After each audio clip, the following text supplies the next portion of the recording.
നമസ്കാരം. Shekinah big ഡിബേറ്റിലേക്ക് എല്ലാ പ്രിയപ്പെട്ട പ്രേക്ഷകർക്കും സ്വാഗതം. ആദ്യമേ തന്നെ എല്ലാ പ്രിയപ്പെട്ട പ്രേക്ഷകർക്കും പുതുവത്സരത്തിന്റെ എല്ലാ ആശംസകളും നേരുകയാണ്. 2026 കേരളത്തിലെ കത്തോലിക്ക സഭ കാലെടുത്ത് വെച്ചിരിക്കുന്നു. ഈ 2026 നൽകുന്ന പ്രതീക്ഷകൾ എന്തൊക്കെ? നമ്മൾ 2025 തിരിഞ്ഞു നോക്കുമ്പോൾ അക്ഷരാർത്ഥത്തിൽ ഒരുപക്ഷെ നമുക്ക് ഇങ്ങനെ പറയാൻ സാധിക്കും.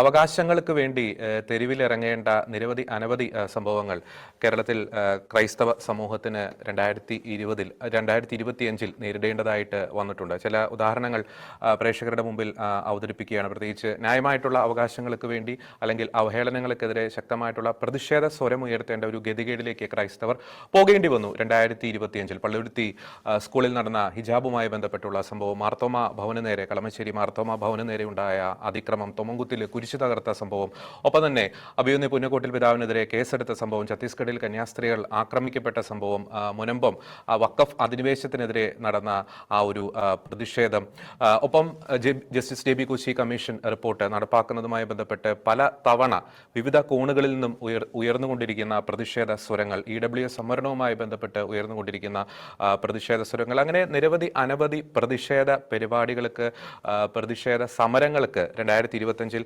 കേരളത്തിൽ ക്രൈസ്തവർ സാക്ഷ്യം വഹിക്കേണ്ടി വന്നു. ഇതുകൂടാതെയാണ് പലപ്പോഴും കേരളത്തിൽ സഭ നേരിട്ടുകൊണ്ടിരിക്കുന്ന പല ആഭ്യന്തര പ്രശ്നങ്ങളും, സിറോ മലബാർ സഭയിലെ കുർബാന വിഷയവുമായി ബന്ധപ്പെട്ട് നടക്കുന്ന ആഭ്യന്തര പ്രശ്നങ്ങൾ, ഒപ്പം തന്നെ മറ്റ് സാമൂഹിക വിഷയങ്ങൾ, വന്യമൃഗശല്യവുമായി ബന്ധപ്പെട്ടുള്ള സാമൂഹിക വിഷയങ്ങൾ, ന്യൂനപക്ഷ വകുപ്പിൽ നിന്നും കാലങ്ങളായി ക്രൈസ്തവർ നേരിട്ടുകൊണ്ടിരിക്കുന്ന അവഗണന അതിൻ്റെ ഒരു ക്ലൈമാക്സ് പോയിന്റിൽ എത്തുന്നതായും നമുക്ക് 2025 കാണാൻ സാധിച്ചു. ഈ ഒരു പശ്ചാത്തലത്തിൽ 2026 കേരളത്തിലെ സഭ കാലെടുത്ത് വെച്ച് പോകുമ്പോൾ അല്ലെങ്കിൽ നടന്നെടുക്കുമ്പോൾ നൽകുന്ന കത്തോലിക്ക സഭയ്ക്ക് ലഭിക്കുന്ന പ്രതീക്ഷകൾ എന്തൊക്കെ കാര്യങ്ങളാണ് 2025 സഭയ്ക്ക് നൽകുന്നത്? മാത്രമല്ല, വരാൻ പോകുന്ന വർഷത്തിലെ വെല്ലുവിളികളെയും പ്രതിസന്ധികളെയും എങ്ങനെ കേരളത്തിലെ സഭ നോക്കിക്കാണണം, ശ്രദ്ധിക്കേണ്ട മേഖലകൾ എന്തൊക്കെ? ഈ വിഷയത്തെക്കുറിച്ചുള്ള വളരെ ഗൗരവമായിട്ടുള്ള ചർച്ചയാണ് ഈ പുതുവത്സരത്തിലെ ആദ്യ ദിനത്തിലെ ഷെക്കീന ബിഗ് ഡിബേറ്റ് ചർച്ച ചെയ്യാൻ ആഗ്രഹിക്കുന്നത്. ഇന്ന് ഈ ചർച്ചയിൽ നമ്മോടൊപ്പം ചേരുന്നു കത്തോലിക്ക കോൺഗ്രസിൽ നിന്ന് ഫാദർ സബിൻ തൂമുളിൽ, ഒപ്പം തന്നെ രാഷ്ട്രീയ നിരീക്ഷകൻ ശ്രീ അമൽ സിറിയക്, ഒപ്പം ഫാദർ റോയി കണഞ്ചിറ CMI സാമൂഹ്യ നിരീക്ഷകൻ. മൂന്നുപേരെയും ഈ ചർച്ചയിലേക്ക് സ്വാഗതം ചെയ്യുന്നു. ആദ്യം ഫാദർ സബിൻ തൂമുളിൽ, നമുക്കറിയാം 2026 ഈ വർഷത്തിന്റെ തുടക്കം തന്നെയാണ്. തുടക്കത്തിലെ ആദ്യത്തെ ഒരു ചർച്ചയാണ്, നമ്മൾ ഒരുമിച്ച് നടത്തുന്ന ഒരു ചർച്ചയാണിത്. അപ്പോൾ ആദ്യമേ തന്നെ എനിക്ക് ചോദിക്കാനുള്ളൊരു കാര്യം ഇതാണ്. മുൻ വർഷങ്ങൾ, പ്രത്യേകിച്ച് 2025, 2024 വർഷങ്ങളിൽ കേരളത്തിൽ സഭ നേരിട്ട പ്രതിസന്ധികൾ, വെല്ലുവിളികൾ, തെരുവിലിറങ്ങേണ്ടി വന്ന അവസ്ഥ, അതിൻ്റെ പശ്ചാത്തലത്തിൽ 2026 കേരളത്തിലെ ക്രൈസ്തവ സമുദായം കാലെടുത്ത് വെക്കുമ്പോൾ ശ്രദ്ധിക്കേണ്ട കാര്യങ്ങൾ എന്തൊക്കെ? ഇനി വരാൻ പോകുന്ന വെല്ലുവിളികൾ, പ്രത്യേകിച്ച് ഈ വർഷത്തെ വെല്ലുവിളികളെ എങ്ങനെ നോക്കിക്കാണണം? രാഷ്ട്രീയമായിട്ടും സാമുദായികമായിട്ടും സ്വീകരിക്കേണ്ട സമീപനങ്ങൾ എന്തൊക്കെ? ഫാദർ സബിൻ തൂമുളിൽ. ആദ്യം തന്നെ എല്ലാവർക്കും പുതുവത്സരത്തിന്റെ മംഗളങ്ങൾ സ്നേഹത്തോടെ ആശംസിക്കുകയാണ്. 2026 നമ്മൾ പ്രവേശിക്കുമ്പോൾ കഴിഞ്ഞ കാലങ്ങളിൽ നമുക്ക് കിട്ടിയ ദൈവാനുഗ്രഹങ്ങൾക്ക് നന്ദി പറയാം. പുതിയ കാലഘട്ടത്തിന്റെ വെല്ലുവിളികളെ അതിജീവിക്കേണ്ട ഒരു സ്ഥിതിവിശേഷം ഉണ്ടെന്നുള്ള തിരിച്ചറിവോടുകൂടെ, കരുത്തോടുകൂടെ നമുക്ക് മുന്നോട്ട് പോവുകയും ചെയ്യേണ്ടതായിട്ടുണ്ട്. കത്തോലിക്ക സഭയെ സംബന്ധിച്ച്, പ്രത്യേകിച്ച് കേരളത്തിൽ സീറോ മലബാർ സഭയെ സംബന്ധിച്ച് ഇതൊരു പ്രതീക്ഷയുടെ ഒരു കാലമാണ്. കാരണം സീറോ മലബാർ സമുദായ ശക്തീകരണ വർഷം 2026 ആചരിക്കുന്നു. അതിന്റെ രൂപതാ തലത്തിലുള്ള താമരശ്ശേരി രൂപതയിലെ അതിന്റെ ഉദ്ഘാടനമാണ് നാളെ വൈകുന്നേരം 5 മണിക്ക് കൂട്ടരഞ്ഞിൽ വെച്ച് നടത്തപ്പെടുകയാണ്. അപ്പൊ വലിയ പ്രതീക്ഷയോടുകൂടി ഒരു സഭയൊന്നാകെ കേരളത്തിലെ ക്രൈസ്തവ സമുദായത്തിന്റെ വളർച്ചയ്ക്ക് വേണ്ടിയിട്ട് അക്ഷീണം പ്രയത്നിക്കാൻ തീരുമാനിച്ചിരിക്കുന്ന ഒരു കാലഘട്ടം. രണ്ട് രീതിയിൽ ആ പ്രവർത്തനം നടക്കണം. ഒന്ന്, അകത്തു നിന്ന് സ്വയം ശക്തിപ്പെടുത്താനുള്ള ഒരു പരിശ്രമം നടത്തുക. രണ്ടാമത്തേത്, പുറമേ നിന്ന് ഏതെങ്കിലും തരത്തിൽ ആരെങ്കിലും ഈ സമുദായത്തെ നശിപ്പിക്കാൻ ശ്രമിക്കുന്നുണ്ടെങ്കിൽ അതിനെ ചെറുക്കുകയും പ്രതിരോധിക്കുകയും ചെയ്യുക. ഈ രണ്ട് മേഖലകളിലും ഒരുപോലെ ശ്രദ്ധയൂന്നിയിട്ടാണ് 2026 എന്ന് പറയുന്ന ഒരു വർഷത്തെ സമുദായ ശക്തീകരണത്തിനായിട്ട് നോക്കിക്കാണാമെന്നാണ് എനിക്ക് വ്യക്തിപരമായിട്ട് തോന്നുന്നത്. നമുക്കറിയാം, നമ്മൾ പ്രതിസന്ധികൾ ഏറെയുണ്ട്. പ്രത്യേകിച്ച് ഉള്ള ഒരു പ്രതിസന്ധി നമ്മൾക്ക് ഈ കഴിഞ്ഞ കാലങ്ങളിൽ നമ്മൾ കണ്ടത്, നമ്മളുടെ ക്രിസ്മസിനോട് അനുബന്ധിച്ച് നമ്മളുടെ പല കരോൾ സംബന്ധമായിട്ടുള്ള മേഖലകളിൽ പ്രതിസന്ധികൾ സൃഷ്ടിക്കപ്പെട്ടത് നമ്മൾ കണ്ടു. അതിനെ എങ്ങനെയാണ് കേരളത്തിലെ രാഷ്ട്രീയ സംവിധാനങ്ങളും മാധ്യമങ്ങളും അതിനെ വ്യാഖ്യാനിച്ചത് എന്നുള്ളത് നമ്മൾ കണ്ടു കഴിഞ്ഞു. അവിടെയെല്ലാം നമ്മൾ കാണുന്ന ഒരു പ്രധാനപ്പെട്ട കാര്യം, ഡിസംബർ മാസം അവസാനമായപ്പോഴേക്കും ക്രൈസ്തവരോട് എന്തെന്നില്ലാത്ത ഒരു സ്നേഹം രാഷ്ട്രീയ പാർട്ടികൾക്കും മാധ്യമങ്ങൾക്കും ഒക്കെ തോന്നിയതിന്റെ പിന്നിലുള്ള ഒരു ആദർശം എന്ന് പറയുന്നത്, ക്രൈസ്തവരെ പരമ്പരാഗതമായിട്ടുള്ള രാഷ്ട്രീയ പ്രസ്ഥാനങ്ങളോട് തന്നെ ചേർത്ത് നിർത്തുക ഒരാവശ്യമാണ് എന്ന് ഇവിടെയുള്ള രാഷ്ട്രീയ നേതാക്കൾ കൂടുതലായിട്ട് മനസ്സിലാക്കിയിരിക്കുന്നു എന്നുള്ളതാണ്. പരമ്പരാഗത രാഷ്ട്രീയ നേതാക്കൾ, പ്രത്യേകിച്ച് ഒരു മൂന്നാം മുന്നണിയിലേക്ക് ക്രൈസ്തവർ കൂടുതലായിട്ട് പോകുന്ന സ്ഥിതിവിശേഷം ഉണ്ടാകുന്നു എന്നുള്ള ഒരു ഭയപ്പാട്, അത് ചിലയിടങ്ങളിൽ തിരുവനന്തപുരം പോലെയുള്ള കോർപ്പറേഷൻ പോലെയുള്ള മേഖലകളിൽ അലയടിച്ച ചില മാറ്റങ്ങൾ. അപ്പോൾ ഇതൊക്കെ ക്രൈസ്തവർ രാഷ്ട്രീയത്തിൽ നിർണായകമായിട്ടുള്ള ഒരു സ്വാധീന ശക്തിയായിട്ട് മാറുന്നുണ്ട് എന്ന് ചിന്തിപ്പിക്കാൻ ഇവിടെയുള്ള രാഷ്ട്രീയ നേതൃത്വത്തെ പ്രേരിപ്പിക്കുന്നുണ്ടെന്നാണ് ഞാൻ വ്യക്തിപരമായിട്ട് വിലയിരുത്തുന്നത്. അതുകൊണ്ട് തന്നെ ഏതെങ്കിലും തരത്തിൽ BJP പോലെയുള്ള സംവിധാനങ്ങളിലേക്ക് ക്രിസ്ത്യാനികൾ പോകാൻ സാധ്യതയുണ്ട് എങ്കിൽ അതിനെ ആദർശപരമായിട്ട് തന്നെ ചെറുക്കാനുള്ള ഒരു പരിശ്രമം മാധ്യമങ്ങളുടെ സഹായത്തോടു കൂടി രാഷ്ട്രീയ സംവിധാനങ്ങളുടെ ഭാഗത്തുനിന്ന് ഉണ്ടാകുന്നുണ്ട്.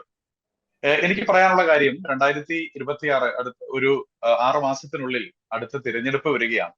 ആ തിരഞ്ഞെടുപ്പിൽ ക്രൈസ്തവ സമുദായം എങ്ങനെ നിർണായകമായിട്ട് തീരുന്നു എന്നത് ഓരോ സമുദായ അംഗവും വ്യക്തിപരമായിട്ട് കൂടുതൽ ചിന്തിക്കുകയും പഠന വിഷയമാക്കുകയും ചെയ്യേണ്ട കാര്യമാണ്. പ്രത്യേകിച്ച് നമ്മുടെ സമുദായം നേരിട്ടുകൊണ്ടിരിക്കുന്ന പ്രതിസന്ധികൾ പരിഹരിക്കുന്നതിന് വേണ്ടിയിട്ടാണ് 4 വർഷം മുമ്പ് ജസ്റ്റിസ് JB കോശി കമ്മീഷനെ നിയോഗിച്ചതും ആ കമ്മീഷന്റെ റിപ്പോർട്ടുകൾ സമർപ്പിക്കപ്പെട്ടിട്ട് ഏകദേശം 2 വർഷം പൂർത്തിയാകുന്നു. 164 നിർദ്ദേശങ്ങൾ വിവിധ വകുപ്പുകൾക്കായിട്ട് നൽകിയെന്ന് പറയുന്നു. അതുമായി ബന്ധപ്പെട്ട് തുടർ കാര്യങ്ങൾ എന്തെല്ലാമാണെന്നതിനെ കുറിച്ച് നമുക്ക് കൃത്യമായിട്ടുള്ള ധാരണയില്ലാതെ പോകുന്നു.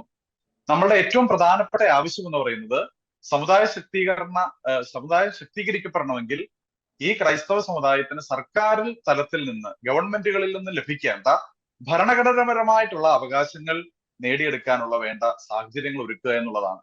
അതിൽ ഏറ്റവും പ്രധാനപ്പെട്ടത് ഈ ക്രൈസ്തവരുടെ പിന്നോക്കാവസ്ഥയെക്കുറിച്ച് പഠിച്ചിരിക്കുന്ന justice JB Koshy commission report അടിയന്തരമായിട്ട് പുറത്തുവിടുക എന്നുള്ളതും, ആ പുറത്തുവിട്ട റിപ്പോർട്ടിന്റെ അടിസ്ഥാനത്തിൽ സമുദായ നേതൃത്വവുമായിട്ട് ചർച്ച ചെയ്ത് അതിൽ ഏറ്റവും പര്യാപ്തമായിട്ടുള്ള കാര്യങ്ങൾ അത് പ്രാബല്യത്തിൽ കൊണ്ടുവരാനായിട്ടുള്ള പരിശ്രമം നിലവിലുള്ള സർക്കാർ അത് അടിയന്തരമായിട്ട് ചെയ്യുക എന്നുള്ളതാണ്. ജോർജി, എനിക്ക് അത്ഭുതം തോന്നിയ ഒരു കാര്യം, കേരളത്തിലെ ക്രൈസ്തവരുടെ ഒരു രാഷ്ട്രീയത്തെ, ഇവിടെയുള്ള രാഷ്ട്രീയ വീക്ഷണത്തെ ഇവിടെയുള്ള രാഷ്ട്രീയ നേതൃത്വം അല്പം വില കുറച്ച് കാണുന്നുണ്ടോ എന്ന് എനിക്ക് തോന്നുകയാണ്. കാരണം കേരളത്തിൽ ക്രൈസ്തവ സമുദായത്തിന് ഏറ്റവും അത്യന്താപേക്ഷിതമായിട്ടുള്ള ഒരു കാര്യമാണ് ഈ JB കോശി കമ്മീഷൻ റിപ്പോർട്ട് പുറത്തുവിടുക എന്നുള്ളത്. അതിപ്പോൾ ഭരിക്കുന്ന ഇടതുപക്ഷ ഗവൺമെന്റ് അതിന് മുതിരുന്നതായിട്ട് നമ്മൾ കാണുന്നില്ല. പക്ഷെ നമുക്ക് പരമ്പരാഗതമായിട്ട് ബഹുഭൂരിപക്ഷം വരുന്ന ക്രൈസ്തവർ വോട്ട് ചെയ്ത് വിജയിപ്പിച്ച ഒരു കോൺഗ്രസ് എന്ന് പറയുന്ന ഒരു പ്രതിപക്ഷ പ്രസ്ഥാനം ഇവിടെയുണ്ട്. അവരുടെ വായിൽ നിന്ന് ഒരിക്കൽ പോലും എന്തുകൊണ്ടാണ് ഇങ്ങനെ ഒരു justice JB Koshy commission report പുറത്തുവിടണമെന്ന് പറയാതെ പോകുന്നു? അതിന് പകരം നോർത്ത് ഇന്ത്യയിൽ ക്രൈസ്തവർ ആക്രമിക്കപ്പെടുന്ന കാര്യങ്ങൾ വലിയ രീതിയിൽ ചർച്ചയാക്കാൻ അവരിവിടെ പരിശ്രമിക്കുകയും ചെയ്യുകയാണ്. ഞാൻ അതിന്റെ അകത്ത് എനിക്കതിന്റെ ഇരട്ടത്താപ്പ് വളരെ വ്യക്തമായിട്ട് മനസ്സിലാകുന്നുണ്ട്. അതായത് കേരളത്തിലെ ക്രൈസ്തവരുടെ അവകാശത്തിന്റെ പ്രശ്നം എന്ന് പറയുന്നത്, പ്രതിസന്ധി എന്ന് പറയുന്നത്, ഭരണഘടനാപരമായിട്ടുള്ള അവകാശങ്ങൾ നിഷേധിക്കപ്പെടുന്നു എന്നുള്ളതാണ്. കേരളത്തിന് പുറത്തുള്ള ക്രൈസ്തവർ നേരിടുന്ന പ്രതിസന്ധി എന്ന് പറയുന്നത് അവർ ശാരീരികമായിട്ട് ആക്രമിക്കപ്പെടുന്നു എന്നുള്ളതാണ്. അവരുടെ ആശയം പ്രചരിപ്പിക്കാനുള്ള സാധ്യത നഷ്ടപ്പെടുത്തി കളയുന്നു എന്നുള്ളതാണ്. അതൊരു വസ്തുതയായിട്ട് അവിടെ നിലനിൽക്കുകയാണ്. പക്ഷെ നമ്മൾ തിരിച്ചറിയേണ്ടത്, ഇന്ത്യയിൽ ബഹുഭൂരിപക്ഷം വരുന്ന ക്രൈസ്തവർ ഇടതങ്ങി പാർക്കുന്ന ഒരു സംസ്ഥാനമാണ് കേരളം. പ്രത്യേകിച്ച് മിഷൻ പ്രദേശങ്ങളിലേക്ക് ഏറ്റവും കൂടുതൽ സമർപ്പിതർ പോകുന്നത് കേരളത്തിലെ ദൈവവിളി സ്വീകരിച്ചുകൊണ്ടാണ്. അങ്ങനെയെങ്കിൽ കേരളത്തിലെ ക്രൈസ്തവരുടെ അടിസ്ഥാന പ്രശ്നങ്ങൾ അഡ്രസ്സ് ചെയ്യാൻ എന്തുകൊണ്ടാണ് ഇവിടെയുള്ള രാഷ്ട്രീയ നേതാക്കൾ തയ്യാറാകാത്തത് എന്നുള്ള ചോദ്യം വളരെ പ്രസക്തമാണ്. ഞാനത് പറഞ്ഞു വരുന്നതിന് കാരണം, കേരളത്തിലെ ക്രൈസ്തവ സമുദായം ശക്തിപ്പെട്ടെങ്കിൽ മാത്രമേ ഇന്ത്യ ഒട്ടാകെയുള്ള ക്രൈസ്തവ സമുദായം ശക്തിപ്പെടുകയുള്ളൂ എന്നുള്ളതുകൊണ്ടാണ്. കേരളത്തിൽ ഇപ്പോൾ നമുക്ക് കാണുന്ന ഒരു പ്രതിഭാസം എന്താണ്? ജനസംഖ്യയിൽ ക്രൈസ്തവർ ക്രമാതീതമായിട്ട് താഴെ പോയിരിക്കുന്നു. ഏകദേശം 16% താഴ്ന്നിരിക്കുകയാണ്. അതിന് ആക്കം കൂട്ടുന്ന തരത്തിൽ വലിയൊരു അപകടകരമായിട്ടുള്ള ഒരു സ്ഥിതിവിശേഷമുള്ളത് ക്രൈസ്തവ യുവത, കേരളത്തിലെ എല്ലാ മതവിഭാഗങ്ങളിൽ നിന്നും യുവത പുറത്തേക്ക് മൈഗ്രേറ്റ് ചെയ്യുന്നു എന്നുള്ള യാഥാർത്ഥ്യമാണെങ്കിൽ അതിൽ ഏറ്റവും കൂടുതൽ മൈഗ്രേഷൻ സംഭവിക്കുന്നത് ക്രൈസ്തവ സമുദായത്തിൽ നിന്നാണ്. എന്തുകൊണ്ടാണ് ക്രൈസ്തവ സമുദായത്തിലെ യുവജനങ്ങൾ മൈഗ്രേറ്റ് ചെയ്യുന്നതെന്ന് ചോദിച്ചാൽ അവർക്ക് ഇവിടെ പ്രതീക്ഷ നഷ്ടപ്പെട്ടു പോയിരിക്കുന്നു എന്നുള്ളത് കൊണ്ടാണ്. ഇവിടെ ജോലി സാധ്യതകളില്ലാതെ പോയിക്കൊണ്ടിരിക്കുന്നു. അവർക്ക് ലഭിക്കേണ്ട ന്യായമായിട്ടുള്ള അവകാശങ്ങൾ ലഭിക്കാതെ പോകുന്നു. എന്തിനേറെ കാർഷിക മേഖല ക്രൈസ്തവരുടെ ഏറ്റവും വലിയ വരുമാന സ്രോതസ്സാണ്. ആ കാർഷിക മേഖല മുഴുവൻ തകർന്ന് തരിപ്പണമാകുന്ന സാഹചര്യം ഉണ്ടാകുന്നു. വന്യമൃഗങ്ങളുടെ ആക്രമണം, കാർഷിക ഉൽപ്പന്നങ്ങൾക്ക് വിലയില്ലാതാകുന്ന അവസ്ഥ, വിപണന മേഖലകളിൽ നേരിടുന്ന കാർഷിക ഉൽപ്പന്നങ്ങൾ നേരിടുന്ന പ്രതിസന്ധികൾ, പുതിയ സ്റ്റാർട്ടപ്പുകൾ തുടങ്ങണമെന്ന് ആഗ്രഹിച്ചാൽ അതിന് മുതിരുന്ന ക്രൈസ്തവ സമുദായത്തിലെ വ്യക്തികൾക്ക് ഗവൺമെന്റ് സംവിധാനത്തിൽ നിന്ന് വേണ്ടത്ര പിന്തുണ ലഭിക്കാതെ പോകുന്ന പ്രതിസന്ധികൾ.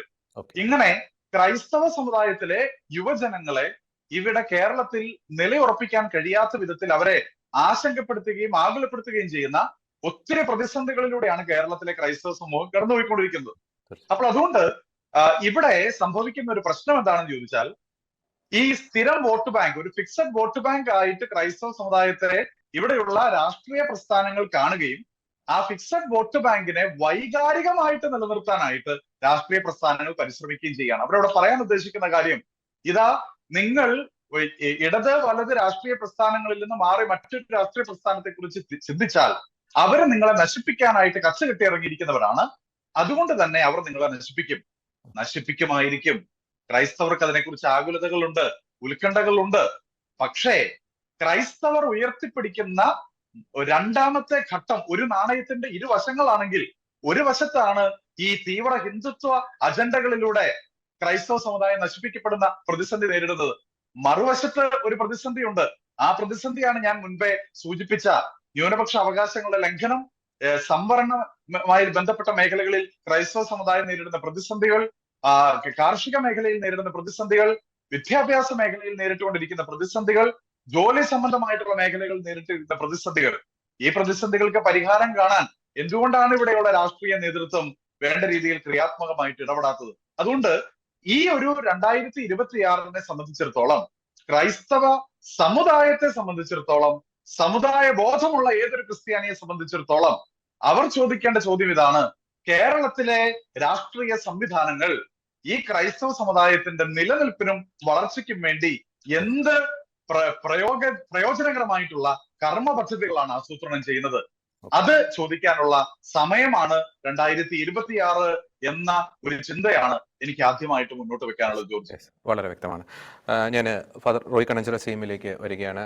ഫാദർ റോയ് കണ്ണഞ്ചിറ, നമുക്കറിയാം ഇപ്പം സബിനച്ചൻ രാഷ്ട്രീയമായിട്ട് നേരിടുന്ന വെല്ലുവിളികൾ, പ്രതിസന്ധികൾ, അതിനെ എങ്ങനെ തരണം ചെയ്യണം, അതിനെ എങ്ങനെ നോക്കിക്കാണണം എന്നതിനെ പറ്റി വളരെ വ്യക്തമായിട്ട് സംസാരിക്കുകയുണ്ടായി. നമുക്കറിയാം ഏത് പ്രതിസന്ധി ആയിക്കോട്ടെ, സമുദായം നേരിടുന്ന ഏത് പ്രതിസന്ധി ആയിക്കോട്ടെ, അതിൻ്റെ ഒരു ബേസിക് കാരണം എന്ന് പറയുന്നത് ഒരു ഐക്യമില്ലായ്മ അല്ലെങ്കിൽ സമുദായ ബോധമില്ലായ്മയാണ് എന്നത് വളരെ വ്യക്തമാണ്. നമുക്കറിയാം ഈ അടുത്തിടയ്ക്കാണ് ലെയോ 14 മാർപ്പാപ്പ തുർക്കിയിലേക്ക് സന്ദർശനം നടത്തിയത്. ഈ തുർക്കി സഭയ്ക്ക് ചരിത്രത്തിൻ്റെ ഒരു ഘട്ടത്തിൽ എന്താണ് സംഭവിച്ചതെന്ന് നമ്മൾ സൂക്ഷ്മമായി നിരീക്ഷിക്കുമ്പോൾ ആ സഭയ്ക്കുള്ളിൽ നടന്ന ആഭ്യന്തരമായിട്ടുള്ള പ്രശ്നങ്ങൾ, ഐക്യം ഇല്ലാത്ത ഒരു അവസ്ഥയാണ്. അതാണ് ലെബനോനിലൊക്കെ സംഭവിച്ചത്. അപ്പോൾ അതിൻ്റെയൊക്കെ ഒരു പശ്ചാത്തലത്തിൽ ഈ ക്രൈസ്തവ സമുദായം, പ്രത്യേകിച്ച് കേരളത്തിലെ ക്രൈസ്തവ സമുദായത്തിനുള്ളിലെ ആ ഒരു ഐക്യം എന്നത് ഇന്നും ഒരു സ്വപ്നമായി തന്നെ അവശേഷിക്കുകയാണോ? നമ്മൾ പുതിയൊരു വർഷത്തിലേക്ക് കാലെടുത്ത് വെക്കുമ്പോൾ, ഒരു 1/4 നൂറ്റാണ്ട് കഴിഞ്ഞിരിക്കുന്നു. ഇപ്പോൾ 2025 നിന്ന് 2026 കാലെടുത്ത് വെക്കുമ്പോൾ, അങ്ങ് പണ്ട് മിസ്പ ആ ഒരു പ്രോഗ്രാമിലൊക്കെ പങ്കുവെച്ചതുപോലെ ഈ ഐക്യം എന്നത് ഇപ്പോഴും ഒരു സ്വപ്നമായി തന്നെ അവശേഷിക്കുകയാണോ? അതങ്ങനെ സ്വപ്നമായി തന്നെ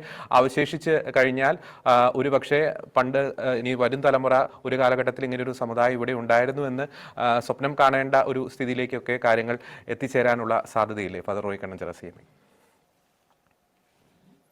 സബിനച്ചൻ പറഞ്ഞ രാഷ്ട്രീയമായ, അതായത് സഭാബാഹ്യമായ ഒരു പ്രതലത്തിൽ നിന്നുള്ള നമ്മുടെ സമുദായത്തിന്റെ നിലനിൽപ്പിനെ ബാധിക്കുന്ന വിഷയങ്ങൾ, അത് രാഷ്ട്രീയമായ ഒരു പശ്ചാത്തലത്തിൽ സബിനച്ചൻ ഇവിടെ വിശദമാക്കിയുണ്ടായി. വളരെ നല്ല റിഫ്ലക്ഷൻ ആയിരുന്നു. സബിനച്ചന് പ്രത്യേകം അഭിനന്ദനങ്ങൾ നൽകുകയാണ്. നല്ല രീതിയിൽ അത് അവതരിപ്പിച്ചു. ഇപ്പം ജോർജ് ചോദിച്ച ഈ ഒരു വിഷയം നമ്മൾ സഭയ്ക്കകത്തിരുന്ന് കൂടുതൽ തുറന്ന് സംസാരിക്കേണ്ടതാണ്. ഇവിടെ നമ്മളൊരു ചാനലിൽ നമ്മളിങ്ങനെ ഈ ഒരു വിഷയം സംസാരിക്കുമ്പോൾ കുറച്ചുകൂടി റിയലിസ്റ്റിക് ആയിട്ട് അത് അവതരിപ്പിക്കാനാണ് ഞാൻ ചിന്തിക്കുന്നത്. ഇതേ ചാനലിൽ തന്നെയാണ് ഏതാണ്ട് എനിക്ക് തോന്നുന്നു 5 വർഷം മുമ്പാണ് നമ്മൾ മിസ്പ കൺവെൻഷൻ നടത്തിയത്. 2020 ആദ്യത്തെ മിസ്പ കൺവെൻഷൻ നമ്മൾ നടത്തിയ സമുദായ ഭദ്രതയ്ക്ക് വേണ്ടി ആണോ? അല്ലേ ജോർജ്? 20 അതെ, ആ ഒരു കാലഘട്ടത്തിലാണ്, കോവിഡിന് ശേഷം. അന്ന് ആദ്യത്തെ മിസ്ബ കൺവെൻഷനിൽ സംസാരിക്കാൻ അവസരം കിട്ടിയപ്പോൾ പങ്കുവെച്ച ഒരു ശീർഷകം ഇന്ന് 5 വർഷം കഴിഞ്ഞ് വീണ്ടും 6ാമത്തെ വർഷത്തിലേക്ക് 26ലേക്ക് നമ്മൾ കടക്കുമ്പോൾ വീണ്ടും അത് പ്രസക്തമാണ് എന്നെനിക്ക് തോന്നുകയാണ്. അന്ന് ഞാൻ പങ്കുവെച്ചൊരു ചിന്ത, നമ്മളുടെ സഭ ഇന്ന് അഭിമുഖീകരിക്കുന്ന ഏറ്റവും വലിയ പ്രതിസന്ധി എന്ന് പറയുന്നത് നമ്മൾ ഒറ്റയ്ക്ക് വളരുന്നു, ഒരുമിച്ച് തകരുന്നു എന്നുള്ളതായിരുന്നു. നമ്മളുടെ സഭ ഒറ്റയ്ക്ക് വളരുകയാണ്. പക്ഷെ തകർച്ച വരുമ്പോൾ ഇപ്പോൾ സബനച്ചൻ സൂചിപ്പിച്ച നിരവധി മേഖലകളിലുള്ള അപജയങ്ങൾ, എന്താ പറയുക, ശുഷ്കിച്ചു പോകുന്ന അവസ്ഥ, നമ്മുടെ പുതിയ തലമുറ നാട് വിട്ടു പോകുന്ന അവസ്ഥ, ഇതെല്ലാം നമ്മൾ അഭിമുഖീകരിക്കുകയാണ്.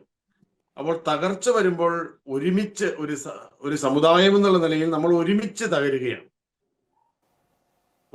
വളർച്ചയുടെ കാര്യം പറയുമ്പോൾ ഈ ഒരുമിച്ച് തകർന്നുകൊണ്ടിരിക്കുന്ന ഈ സമുദായ അംഗങ്ങൾ ഒറ്റയ്ക്ക് വളരാനാണ് കൂടുതൽ താല്പര്യം കാണിക്കുന്നത്.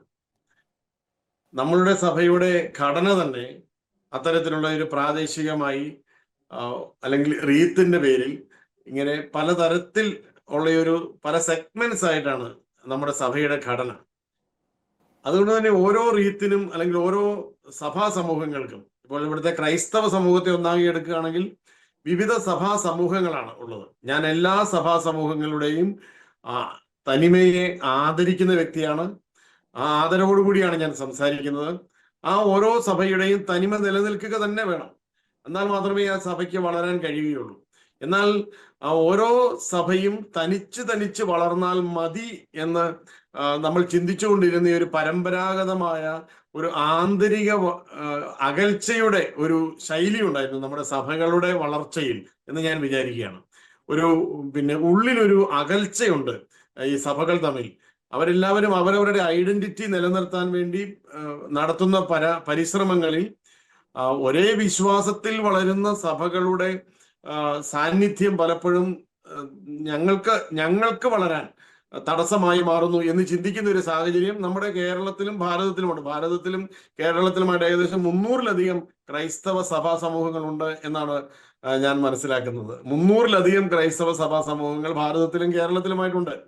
അപ്പോൾ ഞാനും അതിലൊരു സഭാ സമൂഹത്തിലെ അംഗമാണ്. അതുകൊണ്ട് ഒരു വ്യക്തി സഭകളുടെ യുണീക്നെസ്സിനെ, എന്താ പറയുക, തനിമയെ ഒരിക്കലും ഞാൻ ചോദ്യം ചെയ്യുകയല്ല. ഞാൻ കത്തോലിക്ക സഭയിലെ സീറോ മലബാർ സഭയിലെ അംഗമാണ് ഞാൻ. അപ്പോൾ അതുകൊണ്ട് തന്നെ എൻ്റെ സഭയുടെ തനിമ നിലനിർത്തിക്കൊണ്ട് തന്നെ മറ്റ് സഭാ സമൂഹങ്ങളോട് ആശയവിനിമയം നടത്താം എന്നുള്ളൊരു സാധ്യതയാണ് ഞാൻ എപ്പോഴും ചിന്തിക്കുന്നത്. കാരണം ഒരിക്കലും ഒരു സഭയ്ക്ക് ഇവിടെ ഒറ്റയ്ക്ക് നിന്ന് പോരാടി ഈ ക്രൈസ്തവ സമൂഹത്തെ മുഴുവൻ ഇവിടെ നിലനിർത്താനായിട്ട് സാധിക്കില്ല. നമ്മളുടെ സഭകൾ ഇങ്ങനെ ഒറ്റയ്ക്ക് വളരാൻ വേണ്ടി നടത്തുന്ന പരിശ്രമങ്ങളിൽ ഇനി ഓരോ സഭകളുടെയും ഉള്ളിലേക്ക് കടന്നു കഴിഞ്ഞാൽ വിവിധ രൂപതകൾ, വിവിധ സന്യാസ സമൂഹങ്ങൾ, ഇതെല്ലാം ഓരോരോ സഭകൾ പോലെയാണ് നമ്മുടെ കേരളത്തിൽ വളരുന്നത്. പറയുമ്പോൾ പലർക്കും അസ്വസ്ഥതകൾ തോന്നിയേക്കാം. പക്ഷെ എന്നാലും നമ്മളുടെ ഓരോ റീത്തിലും അകത്തേക്ക് കയറിയാൽ ഓരോ രൂപതയും ഓരോരോ സഭ പോലെയാണ് വളരുന്നത്. അവർക്ക് അവരുടേതായ കാര്യങ്ങൾ, അവരുടേതായ ആഭ്യന്തര പ്രശ്നങ്ങൾ, അവരുടേതായ പ്രാദേശിക വാദങ്ങൾ, ഇതെല്ലാം ഓരോ സഭയും അഭിമുഖീകരിക്കുകയാണ്. സീറോ മലബാർ സഭയിൽ അത് ഈ കുറച്ചു കാലങ്ങളിലായിട്ട് വളരെയേറെ പ്രകടമായി. അത് ലിറ്റർജിയുടെ പേരിലാണ് വന്നതെങ്കിലും പ്രാദേശികമായ വിഘടനവാദങ്ങളൊക്കെ ഇതിനുള്ളിൽ കിടന്ന് കളിക്കുന്നുണ്ട്. അപ്പൊ ഇത്തരത്തിലുള്ള അകൽച്ചയ്ക്ക് കാരണമാകാവുന്ന കാര്യങ്ങളെ പർവ്വതീകരിക്കുകയും അത്തരത്തിലുള്ള അകൽച്ച നിലനിർത്തുന്നതിലാണ് നമ്മുടെ ഐക്യം എന്ന് വെച്ച് കഴിഞ്ഞാൽ ഒരു ചെറിയ സഭാ സമൂഹത്തിന്റെ ഐക്യം മറ്റുള്ളവരെ അകറ്റി നിർത്തുന്നതിലാണ് നിലനിൽക്കുന്നത് എന്നുള്ള അനൈക്യത്തിന്റെ പ്രസ്താവനകൾ നടത്തുകയും ചെയ്യുന്ന നേതാക്കളാണ് നമ്മളുടെ സഭയുടെ ഈ ഒരു കൂട്ടായ്മ ഇതുവരെ സാധ്യമാകാൻ പറ്റാത്തതിന്റെ കാരണം എന്ന് ഞാൻ വിചാരിക്കുകയാണ്. ഞാൻ അവരെ വിളിക്കുന്നത് അക്വേറിയത്തിലെ സ്രാവുകൾ എന്നാണ്. അക്വേറിയത്തിലെ സ്രാവുകൾ പോലെയാണ് നമ്മുടെ പല നേതാക്കളും. ഇനി നമ്മുടെ വിവിധ സംഘടനകളുടെ കാര്യങ്ങൾ എടുക്കൂ. ഒരു സംഘടന, എത്രയോ സംഘടനകളാണ്. ഇപ്പൊ കത്തോലിക്ക സഭയിൽ തന്നെ 3 രീതിയിലായിട്ട് എത്രയോ ആത്മായ സംഘടനകളാണ് ഉള്ളത്. ആത്മീയ സംഘടനകൾ എത്രയാണ്. ഈ സംഘടനകളെല്ലാം കൂടെ എന്താണ് ഇവരുടെ അജണ്ട എന്ന് ഞാൻ പലപ്പോഴും ചിന്തിക്കാറുണ്ട്. കത്തോലിക്ക കോൺഗ്രസിന്റെ നേതാവാണ് പ്രിയപ്പെട്ട സബിനച്ചൻ. എനിക്ക് കത്തോലിക്ക കോൺഗ്രസിനോട് ഞാൻ സംസാരിക്കുമ്പോഴും എല്ലാ കത്തോലിക്ക ഭക്ത സംഘടനകളുടെയും കൂടി ഒരു ഏകീകരിക്കപ്പെട്ട സിലബസ്, അതാണ് കത്തോലിക്ക കോൺഗ്രസ് നടപ്പിലാക്കേണ്ടതെന്ന് ഞാൻ എപ്പോഴും ചിന്തിക്കാറുണ്ട്. ഈ സംഘടനകൾക്കെല്ലാം കൂടി ഒരു സിലബസ് ഉണ്ടാവണം. ഇതിപ്പം ഓരോ സംഘടനകൾക്കും ഓരോരോ ലക്ഷ്യങ്ങളാണ്. ഈ ഓരോരോ ലക്ഷ്യങ്ങൾ നടപ്പിലാക്കാൻ വേണ്ടി അവരുടെ energy, human resource, financial resource, സമയം, ഇത് മുഴുവൻ ചെലവഴിച്ചുകൊണ്ടിരിക്കുകയാണ്. എന്നിട്ട് ഇവിടെ നമ്മൾ സഭയെ വളർത്തുകയാണ് എന്ന് പറയുകയുമാണ്. എന്നാൽ പരസ്പരം ഐക്യപ്പെട്ട് ചില കാര്യങ്ങളിലേക്ക് വരേണ്ടി വരുമ്പോൾ അതിന് നമ്മളെ പുറത്തുനിന്ന് ആരെങ്കിലും തല്ലണം, എന്നാൽ മാത്രമാണ് നമുക്ക് ഐക്യപ്പെടാൻ കഴിയുന്നത്. അന്നേരം നമ്മൾ ഒരുമിച്ച് ചേർന്ന് കക്കുകളി എന്ന് പറഞ്ഞ് നമ്മൾ എതിർക്കുന്നു, അല്ലെങ്കിൽ ക്രിസ്മസ് കരോൾ എന്ന് പറഞ്ഞ് നമ്മൾ എതിർക്കുന്നു. ഇങ്ങനെയൊക്കെ നമ്മൾ ചെയ്തുകൊണ്ടിരിക്കുകയാണ്. പക്ഷേ അകത്ത് നമ്മൾ എങ്ങനെ ഈ ഭിന്നത നിലനിർത്താം എന്നുള്ളതിനെ പറ്റി ഗവേഷണം നടത്തിക്കൊണ്ടിരിക്കുകയാണ്.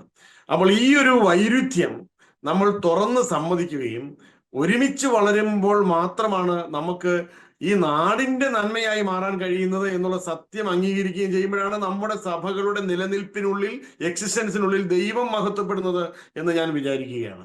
അതുകൊണ്ട് നമുക്ക് ഈ അക്വേറിയത്തിലെ സ്രാവുകളായി കടന്ന് പൊളക്കുകയാണ്. ചില സ്രാവുകൾ ഇങ്ങനെ കടന്ന് പൊളക്കുകയാണ്, ഇതാണ് കടൽ എന്നങ്ങ് പ്രഖ്യാപിക്കുകയാണ്. ഈ ചെറിയ ചെറിയ അക്വേറിയങ്ങൾ ഇതാണ് കടൽ എന്നങ്ങ് പ്രഖ്യാപിക്കുകയാണ്. അത്തരത്തിൽ അതിന് ഞാൻ ഉൾപ്പെടുന്ന സന്യാസ സഭകളുടെ ശൈലിയും അതേ പാറ്റേണിൽ തന്നെയാണ് നമ്മുടെ സഭയിൽ വളരുന്നത്. അപ്പൊ നമുക്കൊരു മാറ്റം ആവശ്യമാണ് എന്ന് ഈ കാലം നമ്മോട് പറയുകയാണ്. ഒരു പിണറായിയും ഇവിടെ ഈ പറയുന്ന justice JB Koshy commission report പുറത്തു വെക്കില്ല. ഒരു മിനിസ്ട്രിയും വെക്കില്ല. കോൺഗ്രസ് വെക്കില്ല. കാരണം എന്താണ്? ഈ ക്രൈസ്തവ സമൂഹത്തെ എങ്ങനെ ഭിന്നിപ്പിച്ച് ഭരിക്കാം, ഭിന്നിപ്പിച്ച് കാര്യം നേടാമെന്ന് കൃത്യമായി ഗൃഹപാഠം ചെയ്തിട്ടുള്ള നേതാക്കളാണ് നമ്മുടെ എല്ലാ രാഷ്ട്രീയ പാർട്ടിയിലെയും നേതാക്കൾ. നമ്മുടെ സഭാ സമൂഹം നേരിടുന്ന ഏറ്റവും വലിയ ക്രൈസിസ് എന്താണ് എന്ന് നമുക്ക് ആർക്കാണ് മനസ്സിലാകാത്തത്? നമ്മുടെ ഏത് ഇടവകയിലാണ് ഒരു കാര്യം സഭയുടെ ഐക്യത്തിന് വേണ്ടി ഒരുമിച്ചെടുക്കാൻ കഴിയുന്നത്? ഏത് ഇടവകയിലാണ്? അവിടെ ഇടവകയിലെ വിവിധ ഭാരവാഹികൾ അവരവരുടെ രാഷ്ട്രീയ താല്പര്യത്തിനനുസരിച്ച് സഭയുടെ താല്പര്യത്തെ ബലി കൊടുക്കുകയും രാഷ്ട്രീയ താല്പര്യം ഇടവകയിൽ എങ്ങനെ സാധ്യതമാക്കി എടുക്കാം എന്നുള്ളതിനെ പറ്റി ചിന്തിക്കുകയും അതിന്റെ പേരിൽ ശത്രുത പോലെയുള്ള അകൽച്ചയുടെ വികാരങ്ങൾ നിലനിർത്തുകയും ഒക്കെ ചെയ്യുന്ന ഒരു സാഹചര്യം നമ്മുടെ നാട്ടിലില്ലേ? നമ്മുടെ ഇടവകകളിലില്ലേ? നമ്മുടെ രൂപതകളിലില്ലേ? ഇതെല്ലാം നമ്മൾ കണ്ടുകൊണ്ടിരിക്കുകയാണ്. ഞാനിതിങ്ങനെ തുറന്നു പറയുമ്പോൾ ഉണ്ടാകുന്ന ഒരു വിഷയം, ഇതൊക്കെ പുറത്തു പറയാമോ, ഇതിന് ബാക്കിയുള്ളവരെല്ലാവരും ഇത് കേൾക്കുന്നില്ലേ എന്നൊക്കെയുള്ള തോന്നലാണ്. ഒരിക്കലും ഞാനിത് പറയുന്നത് എൻ്റെ സഭയുടെ ഉള്ളിൽ അനൈക്യം ഇങ്ങനെ കത്തി നിൽക്കുകയാണെന്ന് പറയാൻ വേണ്ടിയല്ല. നമ്മളുടെ സഭയുടെ നന്മകൾ ഇനി അടുത്ത തലമുറകളിലേക്ക് പങ്കുവെച്ചു കൊടുക്കണമെന്നുണ്ടെങ്കിൽ ഈ സഭ ഇവിടെ നിലനിൽക്കണം. ഈ സഭ ഇവിടെ നിലനിൽക്കണമെന്നുണ്ടെങ്കിൽ നമ്മൾ ഹൃദയം കൊണ്ട് ഒരുമിക്കണം. ഇവിടെ എല്ലാ സഭകളും അവരവരുടെ തനിമ നിലനിർത്തിക്കൊണ്ട്, എല്ലാ രൂപതകളും അവരവരുടെ പ്രാദേശികമായ അസ്തിത്വ സുഖം അനുഭവിച്ചുകൊണ്ട്, പ്രാദേശികമാണല്ലോ എല്ലാ സഭകളും, അങ്ങനെ തന്നെ നിലനിന്നോട്ടെ. പക്ഷേ ഇവിടെ ഒരു സമുദായം എന്നുള്ള നിലയിൽ നമ്മൾ ഇവിടെ നിലനിൽക്കണമെന്നുണ്ടെങ്കിൽ നമുക്കിനിയും ഒരുമിക്കണം. അതുകൊണ്ട് 5 വർഷം മുമ്പ് ഞാൻ ചോദിച്ച ചോദ്യം ഇതായിരുന്നു: ഒറ്റയ്ക്ക് വളർന്നൊടുങ്ങണോ, ഒരുമിച്ച് വളരാൻ തുടങ്ങണോ എന്നുള്ളതായിരുന്നു. ഇപ്പോഴും അതേ ചോദ്യം പ്രസക്തമാണ് എന്ന് ഈ കഴിഞ്ഞ 3-4 വർഷത്തെ ഈ മാലപ്പടക്കം പൊട്ടിയ പോലെയുള്ള പിന്നെ കലാപങ്ങൾ, കലഹങ്ങൾ, അനൈക്യത്തിന്റെ കാരണങ്ങളൊക്കെ അന്വേഷിച്ച് ചെല്ലുമ്പോൾ നമുക്ക് മൂക്കത്ത് വിരൽ വെച്ച് പോകും. കണ്ണും ചെവിയും മൂക്കും കേൾക്കാത്തവര് പോലും മൂക്കത്ത് വിരൽ വെക്കുന്ന തരത്തിലുള്ള വളരെ ചെറിയ ചെറിയ കാര്യങ്ങളുടെ പേരിലാണ് ഇത്ര വലിയ മഹാപണ്ഡിതന്മാരും മഹാ ആത്മീയ നേതാക്കളും ഒക്കെ തമ്മിൽ അകന്നു നിന്നിരുന്നത് എന്ന് ഈ ഒരു കാലം ഇനി തിരിഞ്ഞു നിന്ന് ചോദിക്കും. ഒരു 2040 എത്തുമ്പോൾ ഈ കേരളത്തിലെ കത്തോലിക്ക സഭയുടെയും ക്രൈസ്തവ സമൂഹത്തിലെയും അന്ന് അവശേഷിക്കുന്ന അംഗങ്ങൾ തിരിഞ്ഞു നിന്ന് ഈ ഒരു കാലത്തോട് ചോദിക്കും, 2020 ചോദിക്കും, 25 ചോദിക്കും, ഈ സഭയിൽ ഇതുപോലെ ഭിന്നതയും കലഹങ്ങളും വർദ്ധിച്ചപ്പോൾ ഈ വിശ്വാസ സമൂഹം ഇവിടെ നിലനിന്നാൽ മാത്രമേ വിശ്വാസം നിലനിൽക്കുകയുള്ളൂ എന്ന് ഉള്ള ആത്മീയ ബോധമുള്ള ഒരു നേതാവും നിങ്ങൾക്കുണ്ടായിരുന്നില്ലേ എന്ന് കാലത്തോട് തിരിഞ്ഞു നിന്ന് കണ്ണീരോടെ ഈ സഭാമക്കൾ ചോദിക്കും അടുത്ത തലമുറ. അതുകൊണ്ട് നമുക്കിവിടെ ഇനി നമ്മളിവിടെ ഉള്ളിൽ ഐക്യമുണ്ടാക്കുക എന്ന് പറയുന്നത് സഭയുടെ നിലനിൽപ്പിന്റെ ആവശ്യമാണ്. ആരെയും കുറ്റപ്പെടുത്തിക്കൊണ്ടല്ല ഞാൻ സംസാരിക്കുന്നത്, ആരെയും ഒറ്റപ്പെടുത്തിക്കൊണ്ടുമല്ല സംസാരിക്കുന്നത്. നമുക്ക് ഒരുമിച്ചാൽ മാത്രമേ നിലനിൽപ്പുള്ളൂ എന്ന സത്യം പറയുക മാത്രമാണ് ഞാൻ ചെയ്യുന്നത്. ഈ സഭയുടെ ഐക്യം നിലനിർത്താൻ വേണ്ടി നമ്മുടെ അഭിമന്യ പിതാക്കന്മാരും ആത്മീയ നേതാക്കളും അൽമായ നേതാക്കളും ഒക്കെ ആത്മാർത്ഥമായി പരിശ്രമിക്കുന്നുണ്ട്. നിരവധി പേര് പരിശ്രമിക്കുന്നുണ്ട്. ആ പരിശ്രമങ്ങളെ എല്ലാം ഞാൻ ആദരിക്കുന്നു. അത്തരത്തിലുള്ള ഒരു ഒരു ഉന്നതമായ പ്ലാറ്റ്ഫോമാണ് നമ്മുടെ AKCC കത്തോലിക്ക കോൺഗ്രസ്. ഞാൻ ആദരിക്കുന്നുണ്ട്. എന്റെ സംഘടനയാണ്, എന്റെ സഭയുടെ സംഘടനയാണ്, ഞാൻ ആദരിക്കുന്നുണ്ട്. പക്ഷേ നമ്മുടെ ഈ സംഘടനകൾക്കെല്ലാം കൂടി, സംഘടനകളുടെ നേതാക്കൾക്കെല്ലാം കൂടി സഭാ സമൂഹത്തിന്റെ ഐക്യം എന്നുള്ള ഒരു സിലബസിലേക്ക് നമ്മുടെ ചിന്തകൾ രൂപപ്പെടണം. എന്നാൽ മാത്രമേ നമ്മൾക്ക് മുന്നോട്ട് പോകാൻ കഴിയുള്ളൂ. അല്ലെന്നുണ്ടെങ്കിൽ നമ്മൾ ഓരോരോ രാഷ്ട്രീയ പാർട്ടികളുടെ പ്രാദേശിക ചട്ടുകങ്ങളായി അങ്ങോട്ട് തീക്കനൽ കോരിയിടാനും ഇങ്ങോട്ട് ആക്ഷേപം കോരിയിടാനും അവഹേളിക്കാനും പരസ്പരം പണി കൊടുക്കാനും ഒക്കെയുള്ള വെറും ഈ ഉപകരണങ്ങളായി നമ്മൾ അവശേഷിക്കും. അത്തരത്തിലുള്ള ഭിന്നതകളുടെ ചട്ടുകങ്ങളായി മാറാതിരിക്കാൻ നമുക്ക് ഹൃദയം കൊണ്ട് ഒരുമിക്കണം. കാരണം നമ്മൾ ഒന്നായി നിന്ന് കഴിഞ്ഞാൽ, ഇവിടെ സബിനച്ചൻ പറഞ്ഞു ഇവരെ നമ്മളെ കേൾക്കുന്നില്ല എന്ന് പറഞ്ഞു. ഇവര് കേൾക്കും. എന്തുകൊണ്ടാണ് മുസ്ലിം ലീഗ് പറയുന്നതിനനുസരിച്ച് കോൺഗ്രസ് തുള്ളുന്നത്? എന്തുകൊണ്ടാണ്? അവര് വിവിധ രാഷ്ട്രീയ പാർട്ടികളിലാണ് എങ്കിലും അവരുടെ സമുദായത്തിന്റെ വിഷയം വരുമ്പോൾ അവരുടെ ഹൃദയം കൊണ്ട് അവർ ഒരുമിക്കുകയാണ്. വിവിധ രാഷ്ട്രീയ പാർട്ടികളിൽ ആ രാഷ്ട്രീയ പാർട്ടികളുടെ സമുന്നത നേതൃത്വത്തിലൊക്കെ ഈ മതത്തിലെ അംഗങ്ങൾ ഉണ്ടെങ്കിലും സമുദായത്തിന്റെ ആവശ്യം വരുമ്പോൾ അവർക്ക് പാർട്ടിയില്ല. അതെ, അതാണ് ലീഗിന്റെ ഒരു നേതാവ് പ്രസംഗിച്ചല്ലോ. അതായത് സമുദായത്തിന് വേണ്ടിയിട്ടാണ് ഇനി ഭരണം തിരിച്ചു പിടിക്കേണ്ടത്, UDF അധികാരത്തിൽ വരേണ്ടത് എന്ന് പ്രസ്താവിച്ചു കഴിഞ്ഞു. അവരുടെ മിഷൻ പ്രഖ്യാപിച്ചു കഴിഞ്ഞു. യെസ്, അല്ല അതിപ്പം ഏത് പാർട്ടിയാണെങ്കിലും ജോർജി, ഏത് പാർട്ടിയാണെങ്കിലും അക്കാര്യത്തിൽ വ്യത്യാസമില്ല. ഇവിടെ ക്രൈസ്തവരും അവരുടെ അൽമായരായിട്ടുള്ള ക്രൈസ്തവ നേതാക്കൾക്ക് തീർച്ചയായും ഇന്ത്യൻ പൗരൻ എന്നുള്ള നിലയിൽ, പൗരബോധം ഉള്ളിലുള്ള വ്യക്തികൾ എന്നുള്ള നിലയിൽ, പൊതുസമൂഹത്തിലെ അംഗങ്ങൾ എന്നുള്ള നിലയിൽ നമുക്കും രാഷ്ട്രീയ ബോധം ഉണ്ടാവണം. വിവിധ രാഷ്ട്രീയ പാർട്ടികളോട് ഓരോരുത്തർക്കും ഓരോ ആഭിമുഖ്യങ്ങളാണ്. തീർച്ചയായിട്ടും അതുണ്ടാകണം. വിവിധ രാഷ്ട്രീയ പാർട്ടികളിൽ പ്രവർത്തിക്കണം. ഒപ്പം ഇതിന്റെ അടിസ്ഥാനം എന്താണ്? ഒരു വിശ്വാസ സമൂഹത്തിന്റെ പ്രതിനിധി കൂടിയാണ് എന്നുള്ള ചിന്തയിൽ എല്ലാ രാഷ്ട്രീയ പാർട്ടികളിലും പ്രവർത്തിക്കുമ്പോഴും സ്വന്തം വിശ്വാസത്തിന് മുറിവേൽക്കുന്ന അവസരങ്ങൾ ഉണ്ടാകുമ്പോൾ ഒരുമിച്ച് നിൽക്കാനുള്ള മനസ്സുണ്ടാവണം. അത് വേറെ ഏതെങ്കിലും മതത്തിനെതിരെയോ പാർട്ടിക്കെതിരെയോ വേറെ ഏതെങ്കിലും സമുദായത്തിനെതിരെയോ ഒന്നുമല്ല. നമ്മൾ ആർക്കും എതിരാവേണ്ട. പകരം ഈ സമുദായ ഭദ്രതയുടെ വർഷത്തിൽ എനിക്ക് എന്റെ പ്രിയപ്പെട്ട സഭയോടും സഭാ നേതാക്കളോടും പങ്കുവയ്ക്കാനുള്ള ചിന്ത, നമ്മൾ ഒരുമിക്കുന്നു എന്ന് പറയുമ്പോൾ മറ്റാരും വിഷമിക്കേണ്ട കാര്യമില്ല.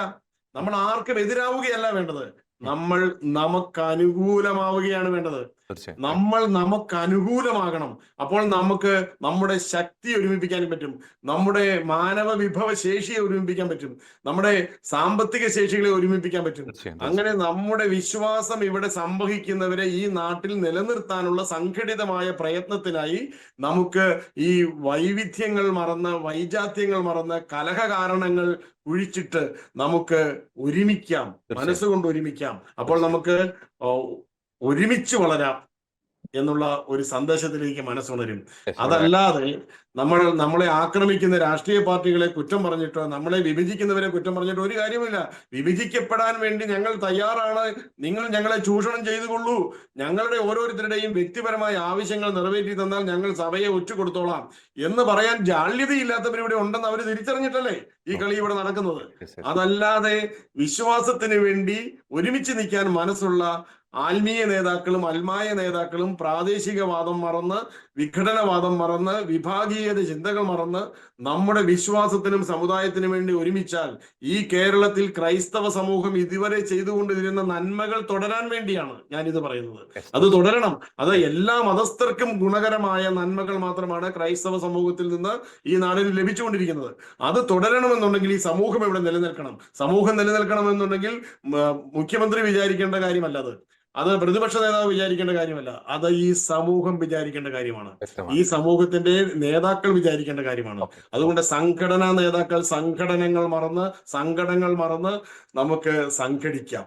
അങ്ങനെ നമുക്ക് ഒരുമിച്ച് നിൽക്കാം, നമ്മുടെ സമുദായത്തെ വളർത്താം, ആർക്കും എതിര് നിന്നുകൊണ്ടല്ല, നമുക്ക് അനുകൂലമായിക്കൊണ്ട്. തീർച്ചയായും തീർച്ചയായും യെസ് വളരെ മനോഹരമായിട്ടുള്ളൊരു കാര്യം തന്നെയാണ്. പ്രത്യേകിച്ച് 2026 ഈ വർഷത്തിൽ ഈ ഒറ്റത്തുരുത്തുകളായിട്ട് നിൽക്കാതെ ഒരുമിച്ച് നിൽക്കുക, സ്വാർത്ഥ താല്പര്യങ്ങൾ മാറ്റിവെക്കുക, വ്യക്തി താല്പര്യങ്ങൾ മാറ്റിവെക്കുക, സമുദായത്തിന് വേണ്ടി ഒന്നിച്ച് നിൽക്കുക. അല്ലെങ്കിൽ അച്ഛൻ പറഞ്ഞതുപോലെ ഒരു 10-15 വർഷമൊക്കെ കഴിയുമ്പോൾ വരും തലമുറ നമ്മെ കുറ്റപ്പെടുത്തും ഈ ഒരു വിഷയത്തിൽ. തീർച്ചയായിട്ടും വളരെ വ്യക്തമായിട്ടുള്ള കാര്യം തന്നെയാണ് ഫാദർ റോയ് കണ്ണഞ്ചില പങ്കുവച്ചത്. ഞാൻ അമലിലേക്ക് വരുമ്പോൾ മറ്റൊരു ആസ്പെക്റ്റ്, നമ്മുടെ സമുദായം ചിന്തിക്കേണ്ട മറ്റൊരു ആസ്പെക്റ്റാണ് ഞാൻ അമലിനോട് ചോദിക്കാൻ ആഗ്രഹിക്കുന്നത്. നമ്മൾ ചരിത്രത്തിലേക്ക് നോക്കുമ്പോൾ ഏത് സഭയുടെ ഒരു തകർച്ചയ്ക്ക് പിന്നിൽ, ക്രൈസ്തവ സഭകളുടെ ഒരു തകർച്ചയ്ക്ക് പിന്നിൽ, അത് മിഡിൽ ഈസ്റ്റ് ആയിക്കോട്ടെ മറ്റ് പലയിടങ്ങളിലായിക്കോട്ടെ, അതിൽ പ്രധാനപ്പെട്ട ഒരു കാരണം നമ്മൾ നേരത്തെ പറഞ്ഞതുപോലെ ഈ ഐക്യത്തിൻ്റെ ഒരു കുറവ്, സമുദായ ബോധത്തിൻ്റെ ഒരു അഭാവം തന്നെയാണ്. മറ്റൊരു പ്രധാനപ്പെട്ട ഒരു ഘടകം ഈ തകർച്ചയ്ക്ക് പിന്നിൽ പ്രവർത്തിക്കുന്നത് ഈ യഥാർത്ഥ ദൗത്യത്തിൽ നിന്നും സഭ മാറിപ്പോകുന്നു. ക്രിസ്തു സഭയെ ഏൽപ്പിച്ച ഒരു പ്രധാനപ്പെട്ട ദൗത്യമാണ് സുവിശേഷം പ്രഘോഷിക്കുക, ഇവാഞ്ചലൈസേഷൻ എന്നത്. അത് പല രീതിയിൽ നമുക്ക് ചെയ്യാൻ സാധിക്കും. ഒരു സ്റ്റേജിൽ ഒരു സുവിശേഷം പ്രസംഗിക്കുന്നത് മാത്രമല്ല, പല രീതിയിൽ നമുക്കത് ചെയ്യാൻ സാധിക്കും. അപ്പോൾ ആ യഥാർത്ഥത്തിലുള്ള ആ ദൗത്യത്തിൽ നിന്ന്, ആ തനിമയിൽ നിന്ന് സഭ ഈ ഒരു കാലഘട്ടത്തിൽ മാറിപ്പോകുന്നുണ്ടോ? ആ യഥാർത്ഥ ദൗത്യത്തിൻ്റെ ആ ഒരു തനിമ നമുക്ക് എങ്ങനെ തിരിച്ചു പിടിക്കാൻ സാധിക്കും? അമൽ ശ്രീ. തീർച്ചയായിട്ടും അത് നമ്മൾ ചിന്തിക്കേണ്ടതായിട്ടുള്ളൊരു വസ്തുത തന്നെയാണ്. അതായത് പലപ്പോഴും നമ്മൾ ഈ ക്രിസ്തുവിനെതിരെ അല്ലെങ്കിൽ ഒരു ക്രൈസ്തവ വിശ്വാസത്തിന്റെ അടിസ്ഥാന തത്വങ്ങൾക്കെതിരെ വരുന്ന പല കാര്യങ്ങളും നമ്മൾ കണ്ണടച്ചിട്ട് മറ്റു പല കാര്യങ്ങളെ കൂടുതൽ വിവാദമാക്കുന്ന രീതിയിലേക്കുള്ള പ്രതികരണങ്ങളൊക്കെ നമ്മൾ വെക്കുന്നതായിട്ട് പോലും നമ്മൾ കാണാറുണ്ട്. അതായത് ഇപ്പം ഒരു വൈദികന് അല്ലെങ്കിൽ ഒരു സിസ്റ്ററിന് ഒരു പ്രശ്നം ഉണ്ടായാൽ സമീപിക്കുന്ന ഒരു രീതിയും, അതേസമയം ഒരു ഈശോയുമായി ഡയറക്റ്റ് ബന്ധപ്പെട്ടുകൊണ്ട് അല്ലെങ്കിൽ ഈശോയുടെ ആ ഒരു വിശ്വാസ സത്യത്തെ ഉയർത്തുന്ന രീതിയിലുള്ള ലേഖനങ്ങളോ അല്ലെങ്കിൽ ചിത്രങ്ങളോ ഒക്കെ വരുന്ന സമയത്ത് അത്ര പോലും പ്രതികരണമില്ലാതെ മാറുന്ന ചില സംവിധാനങ്ങൾ പലപ്പോഴും നമ്മൾ കാണാറുണ്ട്. മാത്രവുമല്ല, പലപ്പോഴും നമ്മുടെ ഈ ഒരു സഭാ സിസ്റ്റത്തിലേക്ക് മാത്രമായിട്ട് പലപ്പോഴും നമ്മുടെ ഈ വിശ്വാസ കാര്യങ്ങളെ നമ്മൾ മാറ്റുന്നതായിട്ടൊക്കെയാണ് പലപ്പോഴും നമുക്ക് കാണാൻ സാധിക്കുന്നത്. അതുകൊണ്ടാണ് ക്രിസ്തുവിലുള്ള ഐക്യം പലപ്പോഴും നമുക്ക് നഷ്ടപ്പെട്ടു പോകുന്നതായിട്ടാണ് എനിക്ക് തോന്നിയിരിക്കുന്നത്. അതായത് ക്രിസ്തുവിലുള്ള ഒരു പ്രശ്നത്തിൽ, അതായത് ക്രിസ്തുവായിട്ട് ബന്ധപ്പെട്ട് നമ്മുടെ വിശ്വാസവുമായിട്ട് ബന്ധപ്പെട്ട് കിടക്കുന്ന ഒരു വിഷയത്തില് എല്ലാവരും തന്നെ അവിടെ പ്രത്യേക പെന്തക്കോസ്ത് സഭയെന്നോ അല്ലെങ്കിൽ ഓർത്തഡോക്സോ യാക്കോബയെന്നോ സീറോ മലബാറെന്നോ സീറോ മലങ്കരയെന്നോ ലാറ്റിനോ ഒരു വ്യത്യാസവും ഇല്ലാതെ എല്ലാവരും അണിനിരക്കേണ്ട പല സമയങ്ങളിൽ പോലും നമ്മൾ അതിന് ശക്തമായിട്ടുള്ള ഒരു അണിനിരക്കൽ സ്വഭാവം നമ്മൾ പലപ്പോഴും കാണിക്കാതിരിക്കുന്നുണ്ടെന്നുള്ളതും ഒരു വേദനയാണ്. അതേസമയം ചില പ്രാദേശിക വിഷയങ്ങൾ അല്ലെങ്കിൽ സഭാ വിഷയങ്ങളിലൊക്കെ നമ്മൾ കൂടുതൽ പ്രാധാന്യത്തോടുകൂടെ അതിനെ ഒരു വിവാദ വിഷയമാക്കാനായിട്ട് അല്ലെങ്കിൽ അതിനെ എതിരെ നമ്മൾ പല പ്രതിഷേധങ്ങൾ നടത്താറുണ്ട്. ശരിക്കും പറഞ്ഞു കഴിഞ്ഞാൽ അത്തരം നടത്തുന്ന ഒരു സമീപനങ്ങൾ തന്നെയാണ് അങ്ങ് പറഞ്ഞ ഒരു കാരണത്തിലേക്ക് വിരൽ ചൂണ്ടുന്നത്. അതായത് പലപ്പോഴും നമ്മുടെ ലക്ഷ്യം എന്താണെന്നുള്ളത് പലപ്പോഴും നമ്മൾ വഴിമാറി പോവുകയാണ്. നേരത്തെ അച്ഛൻ സൂചിപ്പിച്ച പോലെ തന്നെ ചെറിയ ചെറിയ വിഷയങ്ങൾക്ക് പോലും അതിന് പ്രാധാന്യം കൊടുത്തുകൊണ്ട് അതിന്റെ പുറകെ പിന്നാലെ പോകുന്ന, അല്ലെങ്കിൽ അതില് പ്രശ്നങ്ങൾ വീണ്ടും വീണ്ടും കണ്ടുപിടിച്ച് പിന്നാലെ പോകുന്ന ഒരു സമൂഹമായിട്ട് നമ്മൾ മാറിക്കഴിഞ്ഞു. ഇതാണ് ശരിക്കും പറഞ്ഞു കഴിഞ്ഞാൽ ഒരു സംവിധാനത്തിന്റെ തകർച്ചയ്ക്ക് ഏറ്റവും കാമ്പായിട്ട് വരുന്ന കാര്യങ്ങൾ. അതായത് മുഖ്യ ലക്ഷ്യത്തെ മറന്നുകൊണ്ട് പ്രാദേശിക ചെറിയ ചെറിയ പ്രശ്നങ്ങളെ, സ്വരച്ചേർച്ചയില്ലായ്മയൊക്കെ വിവാദമാക്കിക്കൊണ്ട് മറ്റുള്ളവരെ ചേർക്കുന്നതിന് പകരം നമ്മൾ അവരെ വിട്ടുകളയുന്ന ഒരു സമീപനം. അതായത് ക്രിസ്തുവിന്റെ ഒരു സമീപനം നമ്മൾ നോക്കുക, ഇപ്പോഴുള്ള നമ്മുടെ സമീപനം നോക്കുക. ക്രിസ്തുവിന്റെ സമീപനം എന്തായിരുന്നു? അതായത് ഈശോയെ സംബന്ധിച്ചോളം ഈശോയുടെ മരണം കഴിഞ്ഞ് അവിടെ ഉയർപ്പിന്റെ സമയങ്ങളിൽ ചിതറിപ്പോയ ശിഷ്യന്മാരുടെ അടുത്തേക്ക് ഈശോ അങ്ങോട്ട് പോവുകയായിരുന്നു. അവരെ കൂട്ടത്തിൽ കൊണ്ടുവരുന്നു, അവർക്ക് വേണ്ട ഉപദേശങ്ങളും കാര്യങ്ങളും എല്ലാം വീണ്ടും അവരെ പഠിപ്പിക്കുന്നു.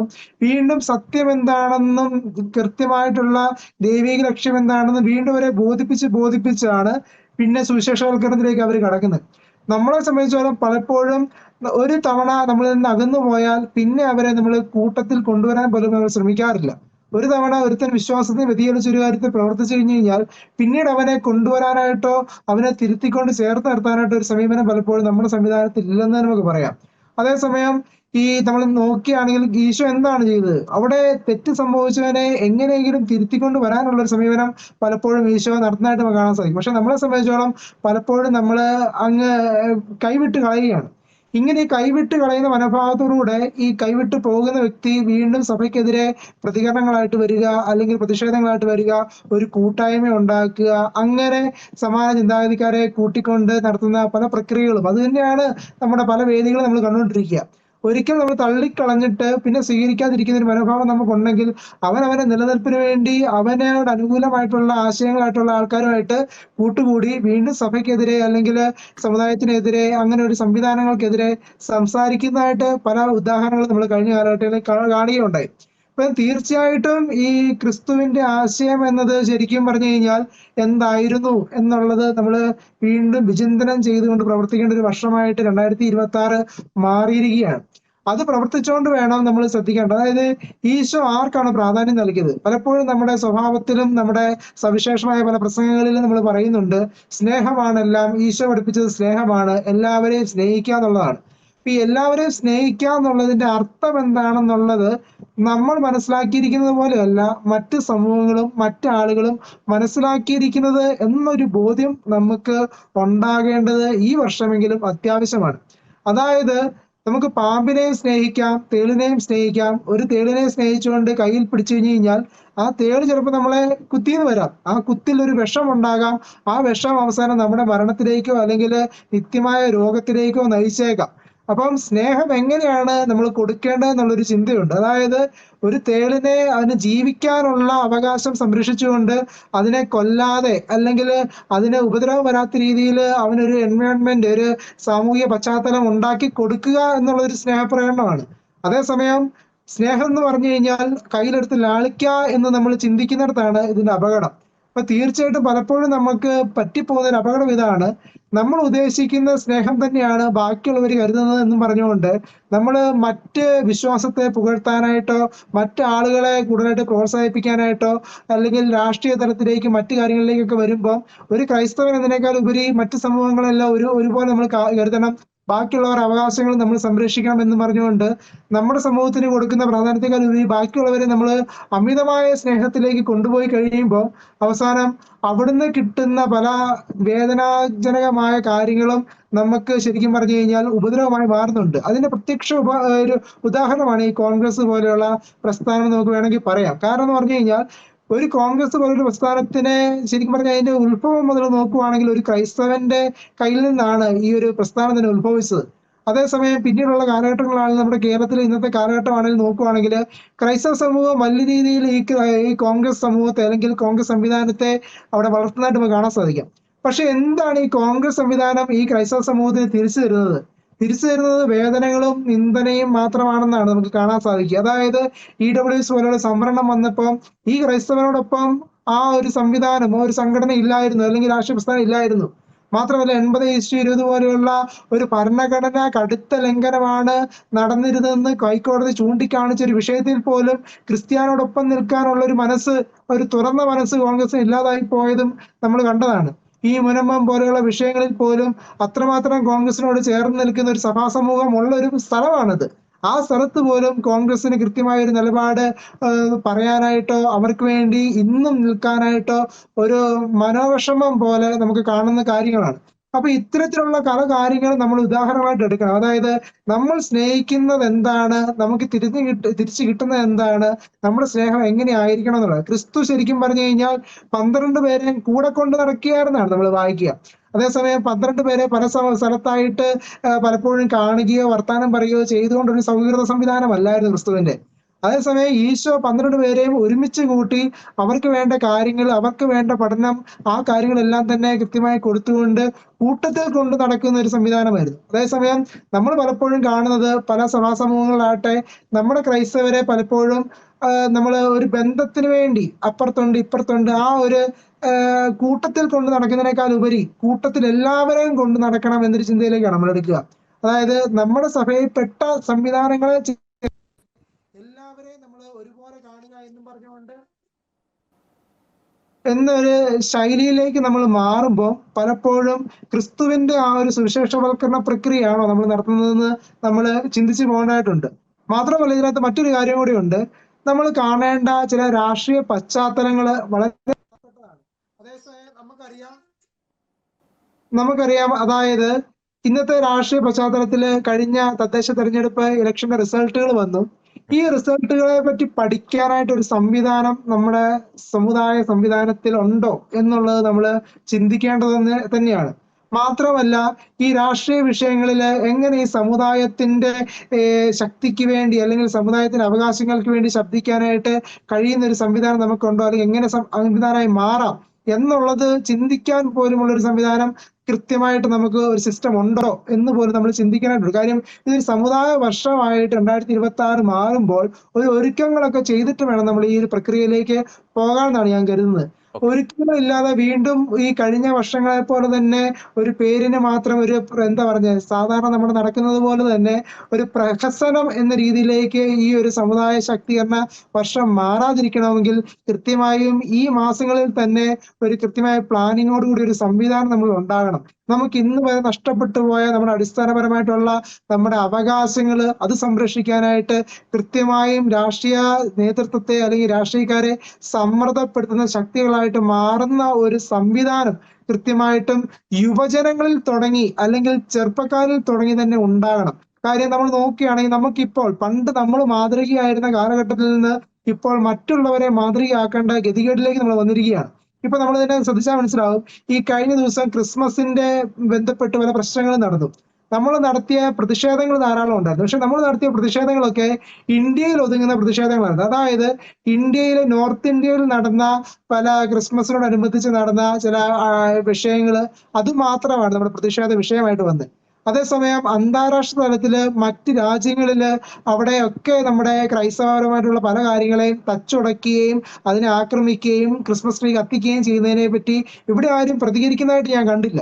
അതേസമയം നമ്മുടെ മുസ്ലിം സഹോദരങ്ങൾ നോക്കുകയാണെങ്കിൽ പാലസ്തീനിൽ ഇവിടെ ഒരു വിഷയം വരുന്നതിനേക്കാൾ ഒരു പാലസ്തീനിൽ ഒരു വിഷയം വന്നു കഴിഞ്ഞു കഴിഞ്ഞാൽ അവർക്ക് അത്രമാത്രം വേദനയാണ്. അല്ലെങ്കിൽ മറ്റ് മുസ്ലിം രാജ്യങ്ങളിൽ ഒരു വിഷയം വന്നു കഴിഞ്ഞു കഴിഞ്ഞാൽ കൃത്യമായ പ്രതികരണങ്ങളെല്ലാം അവർ ഇന്നും നടത്തിക്കൊണ്ടിരിക്കുകയാണ്. നമ്മളെ സംബന്ധിച്ചോളം അന്താരാഷ്ട്ര തലത്തിൽ വരുന്ന നൈജീരിയയിലെ ആക്രമണത്തിൽ നഷ്ടപ്പെടുന്ന ക്രിസ്ത്യാനികൾ നമ്മുടെ സഹോദരരല്ല എന്ന രീതിയിലൊരു തോന്നലാണ് നമ്മുടെ സമൂഹത്തിലേക്ക് ഉണ്ടാക്കുന്നത്. മാത്രമല്ല, ഈ മറ്റ് രാജ്യങ്ങളിൽ നടക്കുന്ന ക്രൈസ്തവ കൂട്ടുകാർക്കെതിരെ പോലും നമ്മൾ ശബ്ദിക്കാതെ നമ്മുടെ ഇന്ത്യയിൽ മാത്രം നടക്കുന്ന ചില ഇതിനെ കൂടുതൽ നമ്മൾ പറയുമ്പോൾ അതെന്താണ് ഈ ക്രൈസ്തവരുടെ ഇടയിൽ ഒരു വേർതിരിവ് എന്ന് പോലും നമുക്ക് ചിന്തിക്കാനായിട്ട് വരും. കൃത്യമായിട്ടും ഒരു ക്രിസ്ത്യാനി ആക്രമിക്കപ്പെടുകയാണെങ്കിൽ അവൻ ഇന്ത്യയിലാകണ്ട, മറ്റു രാജ്യങ്ങളിലാകണ്ട, സ്വന്തം നാട്ടിലാകണ്ട, അവനെ എല്ലാം തന്നെ ക്രിസ്തുവിന്റെ അനുയായി, എന്റെ സഹോദരൻ എന്ന രീതിയിൽ തന്നെ ആ ഒരു പ്രതിഷേധം നമ്മൾ പങ്കുവെക്കാനായിട്ട് അല്ലെങ്കിൽ ആ പ്രതിഷേധം ബാക്കിയുള്ളവരുടെ മുമ്പിൽ നമ്മൾ കാണിക്കണം. എനിക്ക് വേദന എടുക്കുന്നുണ്ടെന്നുള്ള ഒരു ചെറിയ വാക്കെങ്കിലും നമ്മൾ നടത്താനായിട്ട് നമ്മൾ ശ്രദ്ധിക്കാനായിട്ടുണ്ട്. അപ്പൊ നമ്മുടെ പ്രതിഷേധത്തിന് പോലും വേർതിരിവുകൾ വരുന്നു. അങ്ങനെയുള്ള ഒരു കാലഘട്ടത്തിലേക്ക് പോയി കഴിഞ്ഞാൽ നമ്മുടെ സമുദായ ശക്തി എന്താണ് അർത്ഥമാക്കുന്നുള്ളതാണ്. അപ്പൊ തീർച്ചയായും നമ്മൾ ശ്രദ്ധിക്കണം. കൂടുതൽ പ്രാധാന്യം തീർച്ചയായിട്ടും നമ്മുടെ സമൂഹത്തിൽ തന്നെ കൊടുക്കണം. പക്ഷെ മറ്റുള്ളവരെ നമ്മൾ പരിഗണിക്കാനായിട്ടുണ്ടെന്നുള്ളതാണ്. അതായത് ബാക്കിയുള്ള ക്രൈസ്തവ സമൂഹത്തിൽ ഒരു അംഗം എന്തെങ്കിലും ആപത്ത് സംഭവിച്ചു കഴിഞ്ഞു കഴിഞ്ഞാൽ അവനെ നമ്മൾ കൂട്ടിച്ചേർക്കണം എന്നുള്ളത് തന്നെയാണ് പറയാനുള്ളത്. എങ്കിലേ ഉള്ളൂ ക്രിസ്തുവിനോട് ബന്ധപ്പെട്ട് ഒരു സമുദായ ശാക്തീകരണം നമുക്ക് ഉണ്ടാക്കാൻ സാധിക്കുകയുള്ളൂ. അതായത് ഒരു സഭയെ സംരക്ഷിച്ച് സഭയെ മാത്രം ശക്തിപ്പെടുത്തിക്കൊണ്ട് ബാക്കിയുള്ളവരെ നമ്മൾ വിലയിരുത്തുന്നത് മാത്രമല്ല, ക്രൈസ്തവ സമൂഹത്തെ മൊത്തത്തിൽ ശക്തിപ്പെടുത്താനായിട്ട് വേണം എന്റെ സമുദായം അല്ലെങ്കിൽ എന്റെ സഭാവിഭാഗം ശക്തിപ്പെടേണ്ടത്, അല്ലെങ്കിൽ ഞാൻ ശക്തിപ്പെടേണ്ടത് എന്ന ചിന്തയിലൂടെ വേണം നമ്മൾ പ്രവർത്തിക്കാനായിട്ട്. അങ്ങനെ പ്രവർത്തിക്കുന്ന സമയത്ത് മറ്റൊരു സമുദായ അംഗം അല്ലെങ്കിൽ മറ്റൊരു സഭാംഗം, ഒരു ക്രിസ്ത്യാനി എവിടെയെങ്കിലും വേദനിച്ചാൽ അത് എന്റെയും കൂടെ വേദനയായിട്ട് ഏതൊരു സഭാവിശ്വാസി ആകട്ടെ, അൽമായനാകട്ടെ, സന്യസ്തരാകട്ടെ, ആർക്കും തോന്നുന്ന രീതിയിലേക്ക് ഒരു വർഷമായി ഈ 2026 മാറ്റാനായിട്ട് സഭയുടെ മേൽത്തലം തൊട്ട് താഴ്ത്തലം വരെയുള്ള പ്രവർത്തനങ്ങൾ നമ്മളെ സഹായിക്കട്ടെ എന്നുള്ളതാണ് എനിക്ക് പറയാനുള്ളത്. അതിനുവേണ്ടി ഒരുങ്ങുന്ന ഒരു മാസങ്ങളായിട്ട് ഈ ജനുവരി ഫെബ്രുവരി മാസത്തെ നമ്മൾ മാറ്റുക എന്നുള്ളതാണ് പ്രധാനമായിട്ട് പറയാനുള്ളത്. തീർച്ചയായും നമ്മൾ പറഞ്ഞതുപോലെ ഒരു ക്രിസ്ത്യാനിക്ക് വേദനിച്ച് കഴിഞ്ഞാൽ അതെന്റെ ചങ്കാണ് വേദനിച്ചത്, എന്റെ ചോരയാണ് വേദനിച്ചത് എന്നൊരു ചിന്തയിലേക്ക് തീർച്ചയായിട്ടും കേരളത്തിലെ ക്രൈസ്തവ സമുദായം ആ ഒരു ചിന്താഗതിയിലേക്ക് മാറേണ്ടിയിരിക്കും. ഇതുവരെ നമ്മൾ നേരിടുന്ന പ്രശ്നങ്ങൾ, ആശങ്കകൾ അല്ലെങ്കിൽ വിമർശനാത്മകമായിട്ടുള്ള കാര്യങ്ങളാണ് പങ്കുവെച്ചത്. ഇനി ഒരു 15 മിനിറ്റ് സമയം നമ്മൾ ഇതിന്റെ ഒരു സൊല്യൂഷൻ, നമ്മൾ 3 മേഖലകളിലൂടെയാണ് കടന്നുപോയത്. ഒന്ന് അനൈക്യത്തിന്റെ ഒരു വിഷയം, നമ്മുടെ ദൗത്യത്തിൽ നിന്ന് നമ്മൾ മാറിപ്പോകുന്നു, രാഷ്ട്രീയമായിട്ട് നമ്മൾ നേരിട്ടുകൊണ്ടിരിക്കുന്ന പ്രതിസന്ധികൾ. ഇനി ഒരു 15 മിനിറ്റ് സമയം നമുക്ക് ഇനി ഇതിൻ്റെ ഒരു സൊല്യൂഷൻസ് കൂടി ഒന്ന് ഡിസ്കസ് ചെയ്യാമെന്ന് എനിക്ക് തോന്നുന്നു. ഞാൻ സബ്മിഷനിലേക്ക് വരികയാണ്. അച്ഛൻ, ഞാൻ ഈ ഐക്യവുമായി ബന്ധപ്പെട്ടൊരു കാര്യം തന്നെയാണ് അച്ഛനോട് ചോദിക്കാൻ ആഗ്രഹിക്കുന്നത്. നമുക്കറിയാം, ഇപ്പോൾ ക്രൈസ്തവ സമുദായത്തിന് ഒരു പ്രതിസന്ധി നേരിട്ടാൽ പല വിഭിന്നമായിട്ടുള്ള സ്വരങ്ങളും സമുദായത്തിൽ നിന്ന് ഉയരുന്ന ഒരു സാഹചര്യം. മാധ്യമങ്ങൾ അത്തരത്തിലുള്ള ബൈറ്റുകൾ എടുക്കാൻ പോകുന്നു, ചില മുൻ പിതാക്കന്മാരുടെ ബൈറ്റുകൾ, ചില വൈദികരുടെയൊക്കെ ബൈറ്റുകൾ. അത് ക്രൈസ്തവരുടെ ഭാഗത്തു നിന്നും വരുന്ന ആ ഒരു പ്രതികരണത്തിന് നേർ ഓപ്പോസിറ്റ് ആയിട്ടുള്ള പ്രതികരണം. അതേസമയം ഈ മുസ്ലിം സമുദായത്തിൽ നിന്ന് എന്തെങ്കിലും ഒരു പ്രശ്നം നേരിട്ടാൽ, അവരെന്തെങ്കിലും ഒരു പ്രശ്നം നേരിട്ടാൽ അവർ ഒറ്റക്കെട്ടായി നിൽക്കുന്നു. അത് സമസ്തയായിക്കോട്ടെ, ലീഗ് ആയിക്കോട്ടെ, ജമാഅത്ത് ഇസ്ലാമി ആയിക്കോട്ടെ, ഏത് സംഘടനയായിക്കോട്ടെ, അവരിൽ നിന്ന് ഒരു വിഭിന്നമായിട്ടുള്ള സ്വരം നമ്മൾ കേൾക്കുന്നില്ല. അത് തന്നെയല്ലേ നമ്മൾ നേരിടുന്ന ഏറ്റവും വലിയൊരു അപജയം. നമുക്ക് എങ്ങനെ ഈ അനൈക്യത്തെ എങ്ങനെ മറികടക്കാൻ സാധിക്കും? പ്രാക്ടിക്കലായിട്ട് നമ്മൾ പറയാൻ എളുപ്പമാണ്, പക്ഷേ പ്രാക്ടിക്കലായിട്ട് ഗ്രൗണ്ട് റിയാലിറ്റിയിലേക്ക് നോക്കുമ്പോൾ പല പ്രശ്നങ്ങളും പല പ്രതിസന്ധികളും നേരിടുന്നുണ്ട്. പക്ഷേ എങ്കിൽ പോലും നമുക്ക് എങ്ങനെ ഈ അനൈക്യത്തെ മറികടക്കാൻ സാധിക്കും? ഫാദർ സബിൻ തോമളി. ജോർജി, നേരത്തെ അമൽ സൂചിപ്പിച്ച ഒരു വിഷയമാണ് അതിൻ്റെ അകത്ത് അടിസ്ഥാനമായിട്ട് നിൽക്കുന്നത്. അച്ഛനും സൂചിപ്പിച്ചത് തന്നെ, പലരും പല തുരുത്തുകളായിട്ട് നിൽക്കുകയാണ്. അത് മാറ്റപ്പെടണം. അത് മാറ്റപ്പെടാനുള്ള സാധ്യതകളാണ് നമുക്ക് ഈ ഒരു വർഷം നമ്മുടെ മുൻപിലേക്ക് വെക്കുന്നത് എന്നുള്ളതിന് യാതൊരു സംശയമില്ല. പ്രത്യേകിച്ച് നമുക്ക് വ്യക്തിസഭകളുണ്ട്, KCBC തലത്തിലുണ്ട്, സിറോ മലബാർ സഭയുണ്ട്. അങ്ങനെ വ്യക്തിസഭകൾക്കും കേരളത്തിലെ എല്ലാ സഭകൾക്കും കേരളത്തിലെ കത്തോലിക്ക സഭയ്ക്കും ഒക്കെ ആയിട്ട് വ്യത്യസ്തമായിട്ടുള്ള പ്ലാറ്റ്ഫോമുകൾ ഉള്ളപ്പോൾ അവിടെ ഈ വിഷയങ്ങൾ കൃത്യമായിട്ട് പഠിച്ച് അത് സംസാരിക്കാൻ കഴിയുന്ന കുറച്ച് ആളുകൾ ഉണ്ടാവുക എന്നുള്ളതാണ് ഏറ്റവും പ്രധാനം. അമല നേരത്തെ സൂചിപ്പിച്ചതുപോലെ വിഷയങ്ങൾ കൃത്യമായിട്ട് പഠിക്കാൻ ഒരു സ്ഥിരം സംവിധാനം നമുക്ക് ഉണ്ടാകണം. ആ വിഷയങ്ങൾ കൃത്യമായിട്ട് പഠിക്കുകയും തുടർന്ന് ആ വിഷയങ്ങൾ ഒരേ സ്വരത്തിൽ തന്നെ അത് ആശയവിനിമയം ചെയ്യാൻ കഴിയുന്ന PRO ടീമുകൾ നമുക്ക് കൃത്യമായിട്ടുണ്ടാവുക. ഇപ്പൊ നിലവിൽ നമുക്ക് സഭയ്ക്ക് അതുണ്ടെങ്കിലും സംഭവിക്കുന്ന ഒരു അപകടം, മാധ്യമങ്ങൾ പലപ്പോഴും ഒരു പിതാവിന്റെ അടുത്ത് ചെന്നിട്ട് ഒരു അഭിപ്രായം തേടുന്നു, മറ്റൊരു പിതാവിന്റെ അടുത്ത് ചെന്നിട്ട് വേറൊരു അഭിപ്രായം തേടുന്നു, വേറൊരു അൽമായനായിട്ടുള്ള ഒരാൾ വേറൊരു അഭിപ്രായം പറയുന്നു. ഇങ്ങനെ ഒരു സ്ഥിതി പോകുന്നതിന് പകരം ഇവിടെയുള്ള പ്രമുഖ രാഷ്ട്രീയ പാർട്ടികൾക്ക്, പ്രത്യേകിച്ച് അത് ഒരു ഉദാഹരണമായിട്ട് നമുക്ക് കാണാൻ കഴിയുന്നത് CPIM ആണ്. അവർക്ക് ഒരു നിലപാട് അവർ മാധ്യമത്തെ അറിയിക്കുന്നുണ്ടെങ്കിൽ അത് പാർട്ടിയുടെ നിലപാടായിരിക്കും അവർ പറയുക, വ്യക്തിയുടെ നിലപാടായിരിക്കുക. അതുകൊണ്ട് ഈ ഒരു വിഷയത്തിൽ പ്രത്യേകിച്ച് മാധ്യമ പ്രതികരണങ്ങളുമായിട്ട് ബന്ധപ്പെട്ട് സഭയുടെ നിലപാട് എന്താണെന്ന് കൃത്യമായിട്ട് മനസ്സിലാക്കാൻ, അത് നിർണയിക്കാൻ ഒരു സംവിധാനം ഉണ്ടാവുക, ആ നിലപാട് പറയാനായി ചില വ്യക്തികൾ ഉണ്ടാവുക. അത്തരത്തിലാണ് യഥാർത്ഥത്തിൽ നമ്മളുടെ ഈ ഒരു പ്രതിസന്ധിയെ നമ്മൾ പരിഹരിക്കേണ്ടതെന്ന് തോന്നുന്നു. മറ്റൊരു പ്രധാനപ്പെട്ട കാര്യം, നമ്മളുടെ അനൈക്യത്തിന്റെ അടിസ്ഥാനം നമ്മൾ എപ്പോഴും കണ്ടെത്തുന്നത് രാഷ്ട്രീയത്തിലാണെന്ന് ഞാൻ വീണ്ടും പറയുന്നു. അതിന്റെ ഒരു കാരണം എന്താണെന്ന് ചോദിച്ചാൽ, ഒരു വർഷം 2-3 വർഷക്കാലം സമുദായ ശക്തീകരണത്തെ കുറിച്ച്, നമ്മൾ നേരിടുന്ന പ്രതിസന്ധികളെ കുറിച്ചൊക്കെ നമ്മുടെ ആളുകളെ ബോധവൽക്കരിച്ചാലും ആ ബോധ്യവും അവരുടെ ഉള്ളിൽ ഉണ്ടെങ്കിലും ഇലക്ഷൻ അടുത്ത് കഴിയുമ്പോൾ, ഇലക്ഷൻ ചൂട് പിടിച്ചു കഴിയുമ്പോൾ അവരെല്ലാവരും അവരുടേതായിട്ടുള്ള രാഷ്ട്രീയത്തിലേക്ക് വഴിമാറി പോകുന്നതെന്നാണ് നമ്മൾ സ്ഥിരമായിട്ട് കണ്ടുകൊണ്ടിരിക്കുന്നത്. അതെനിക്ക് തോന്നുന്നത് ഈ ഒരു തവണത്തെ ഇലക്ഷനിലും ഒരു പരിധിവരെ അത് ബാധിച്ചിട്ടുണ്ട്. കഴിഞ്ഞ തവണത്തേക്കാൾ ആ ഒരു കാര്യത്തിൽ കുറവ് സംഭവിച്ചിട്ടുണ്ടെന്ന് ഒരു വിലയിരുത്തലാണ് എനിക്കുള്ളത്. എങ്കിലും അതിപ്പോഴും തുടരുകയാണ്. അന്ധമായിട്ടുള്ള വ്യക്തി താല്പര്യങ്ങളുള്ള രാഷ്ട്രീയം. പരമ്പരാഗതമായിട്ട് ഞാൻ ഇന്ന രാഷ്ട്രീയ പ്രസ്ഥാനത്തിലാണ് വിശ്വസിക്കുന്നത്, അതുകൊണ്ട് അവരെന്ത് തെറ്റ് ചെയ്തു കഴിഞ്ഞാലും ഇലക്ഷന് വോട്ട് ചെയ്യാൻ പോകുമ്പോൾ ആ തെറ്റുകളെല്ലാം മറന്നു പോകുന്ന ഒരു സ്ഥിതിവിശേഷം നമ്മുടെ ക്രൈസ്തവ സമുദായത്തിലെ എല്ലാവരുടെ ഇടയിലുണ്ട്. ദൽമാരുടെ ഇടയിലുണ്ട്, സമർപ്പിതരുടെ ഇടയിലുണ്ട്. അതെന്തുകൊണ്ടാണെന്ന് ചോദിച്ചാൽ, രാഷ്ട്രീയത്തെക്കാൾ ഉപരിയായ ഒരു സമുദായ ബോധം നമ്മുടെ ഇടയിൽ ഇല്ലാത്തതാണ് പ്രശ്നം. അതാണ് പരിഹരിക്കപ്പെടേണ്ടത്. അത് പരിഹരിക്കപ്പെടാനാണ് യഥാർത്ഥത്തിൽ ഈ 2026 സാധ്യമാകേണ്ടതെന്ന് തോന്നുന്നു. അതിന് നമ്മൾ ഒരു തയ്യാറാക്കിയിട്ടുള്ള സമുദായ ശക്തീകരണ വർഷത്തിലെ ഒരു കൈപ്പുസ്തകം വളരെ കൃത്യമായിട്ടുള്ള ഒരു മോഡൽ നമുക്കായിട്ട് ഒരുക്കിയിട്ടുണ്ട്. അത് ഉള്ളിൽ നിന്ന് വളരാനുള്ള കാര്യങ്ങളാണ് ആ മോഡലിൽ വളരെ കൃത്യമായിട്ട് പറയുന്നത്. അത് കൃത്യമായിട്ട് ഉപയോഗിക്കുക, പ്രാവർത്തികമാക്കുക എന്നുള്ളത്. അതോടൊപ്പം ചേർത്ത് ഒരു കാര്യം, നമ്മൾ ഈ സമുദായ ബോധത്തെ കുറിച്ച് പറയുമ്പോൾ അതിന്റെ അടിസ്ഥാനം കിടക്കുന്നത് നമ്മുടെ സ്വത്വബോധത്തിലാണ്. എന്താണ് നമ്മുടെ സ്വത്വം? പിതാവും പുത്രനും പരിശുദ്ധാത്മാവുമായ ത്രിയേക ദൈവത്തിലാണ് നമ്മൾ വിശ്വസിക്കുന്നത് എന്നുള്ള ബോധ്യം. അത് ഏറ്റുപറയാനാണ് നമ്മൾ ഓരോരുത്തരും മാമോദീസ സ്വീകരിച്ചിരിക്കുന്നത് എന്നുള്ള ബോധ്യം. നമുക്കത് നഷ്ടപ്പെട്ടു പോവുകയാണ്. ക്രിസ്ത്യാനികളാണ് എന്ന് ഈ വ്യവസ്ഥാപിത ക്രൈസ്തവ സഭകൾ പറയുന്നു, പ്രത്യേകിച്ച് കത്തോലിക്ക സഭകൾ പറയുന്നുണ്ടെങ്കിലും ക്രിസ്തുവിനെ പ്രഘോഷിക്കുക എന്നുള്ളത് അത് കേവലം വൈദികരിൽ മാത്രം ഒതുങ്ങി നിൽക്കുന്ന ഒരു കാര്യമാണെന്ന് നമ്മുടെ അൽമായ സമൂഹം ചിന്തിക്കുന്നുണ്ട്. അതൊരു അപകടമാണ്. അതിൽ നമുക്ക് മാതൃകയാക്കാവുന്നതാണ്. പ്രൊട്ടസ്റ്റന്റ് സഭാ സമൂഹങ്ങൾ. അവരെല്ലാവരും ഒരുമിച്ച് ഈ ക്രിസ്തുവിനെ പ്രഘോഷിക്കാൻ തുടങ്ങുന്നു എന്നുള്ളത് അവരുടെ ഒരു വ്യക്തിത്വത്തെ നിർണ്ണയിക്കുന്ന ഒരു ഘടകമാണ്. രണ്ടാമത് നമ്മൾ നമ്മളുടെ പാരമ്പര്യത്തെക്കുറിച്ച് ചിന്തിക്കണം. എവിടെ നിന്നാണ് നമ്മൾ വന്നത്? എന്തായിരുന്നു നമ്മുടെ ചരിത്രം? നമ്മൾ ഇപ്പോൾ എവിടെ എത്തി നിൽക്കുന്നു? ഈ കാലഘട്ടത്തിൽ നമ്മൾ എവിടെയെങ്കിലും പരാജയപ്പെട്ടു പോയിട്ടുണ്ടെങ്കിൽ അതിന്റെ കാരണങ്ങൾ എന്താണ്? ഇത് കൃത്യമായിട്ട് പഠിക്കാനും മനസ്സിലാക്കാനും നമുക്ക് സാധിക്കണം. പ്രത്യേകിച്ച് നമ്മളുടെ പുതിയ തലമുറയെ വലിയ രീതിയിൽ തെറ്റിദ്ധരിപ്പിക്കുന്ന മാധ്യമങ്ങളിലും അതേപോലെ തന്നെ പാഠപുസ്തകങ്ങളിലും സോഷ്യൽ മീഡിയയിലും ഒക്കെയുള്ള പ്രചരണങ്ങൾ, പ്രത്യേകിച്ച് എന്തെങ്കിലും തരത്തിൽ ക്രിസ്ത്യാനികൾ എന്തെങ്കിലും ഒരു ചോദ്യം ചെയ്തു കഴിഞ്ഞാൽ സാമൂഹ്യ മാധ്യമങ്ങളിൽ വരുന്ന ഒരു മറു കമന്റ് ഇതാണ്: നിങ്ങൾ പറങ്കികളുടെ ഷൂ നക്കിയിട്ടല്ലേ ഇവിടെ വരെ വളർന്നു വന്നത്? നിങ്ങൾക്ക് പറങ്കികളിൽ നിന്ന് എന്തൊക്കെയോ കിട്ടിയത് കൊണ്ടല്ലേ നിങ്ങൾ ഇവിടെ എത്തിയത്? കേരളത്തിലെ കത്തോലിക്ക സഭയിൽ കൃത്യമായിട്ടുള്ള ഒരു പരിശോധന നടത്തി കഴിഞ്ഞു കഴിഞ്ഞാൽ യഥാർത്ഥത്തിൽ കേരളത്തിലും ഭാരതത്തിനും ഒരു ദേശീയ ബോധം നൽകുന്നതിന് വേണ്ടി പരിശ്രമിച്ചവരാണ് ഈ ക്രൈസ്തവ സമൂഹമെന്ന്, പ്രത്യേകിച്ച് കത്തോലിക്ക സഭയിലെ പഴയ നേതാക്കൾ എന്ന് നമുക്ക് വളരെ കൃത്യമായിട്ട് മനസ്സിലാക്കാൻ കഴിയുന്ന കാര്യമാണ്. ആരുടെയും കയ്യിൽ നിന്നൊന്നും അച്ചാരമായിട്ട് മേടിക്കാതെയാണ് ഈ സഭ ഇവിടെ വളർന്നിട്ടുള്ളത്, ഈ സമുദായം ഇവിടെ വളർന്നിട്ടുള്ളത്. ഇങ്ങനെയുള്ള ബോധ്യവും ബോധനവും നമ്മുടെ ഇടയിൽ ശക്തിപ്പെടണം.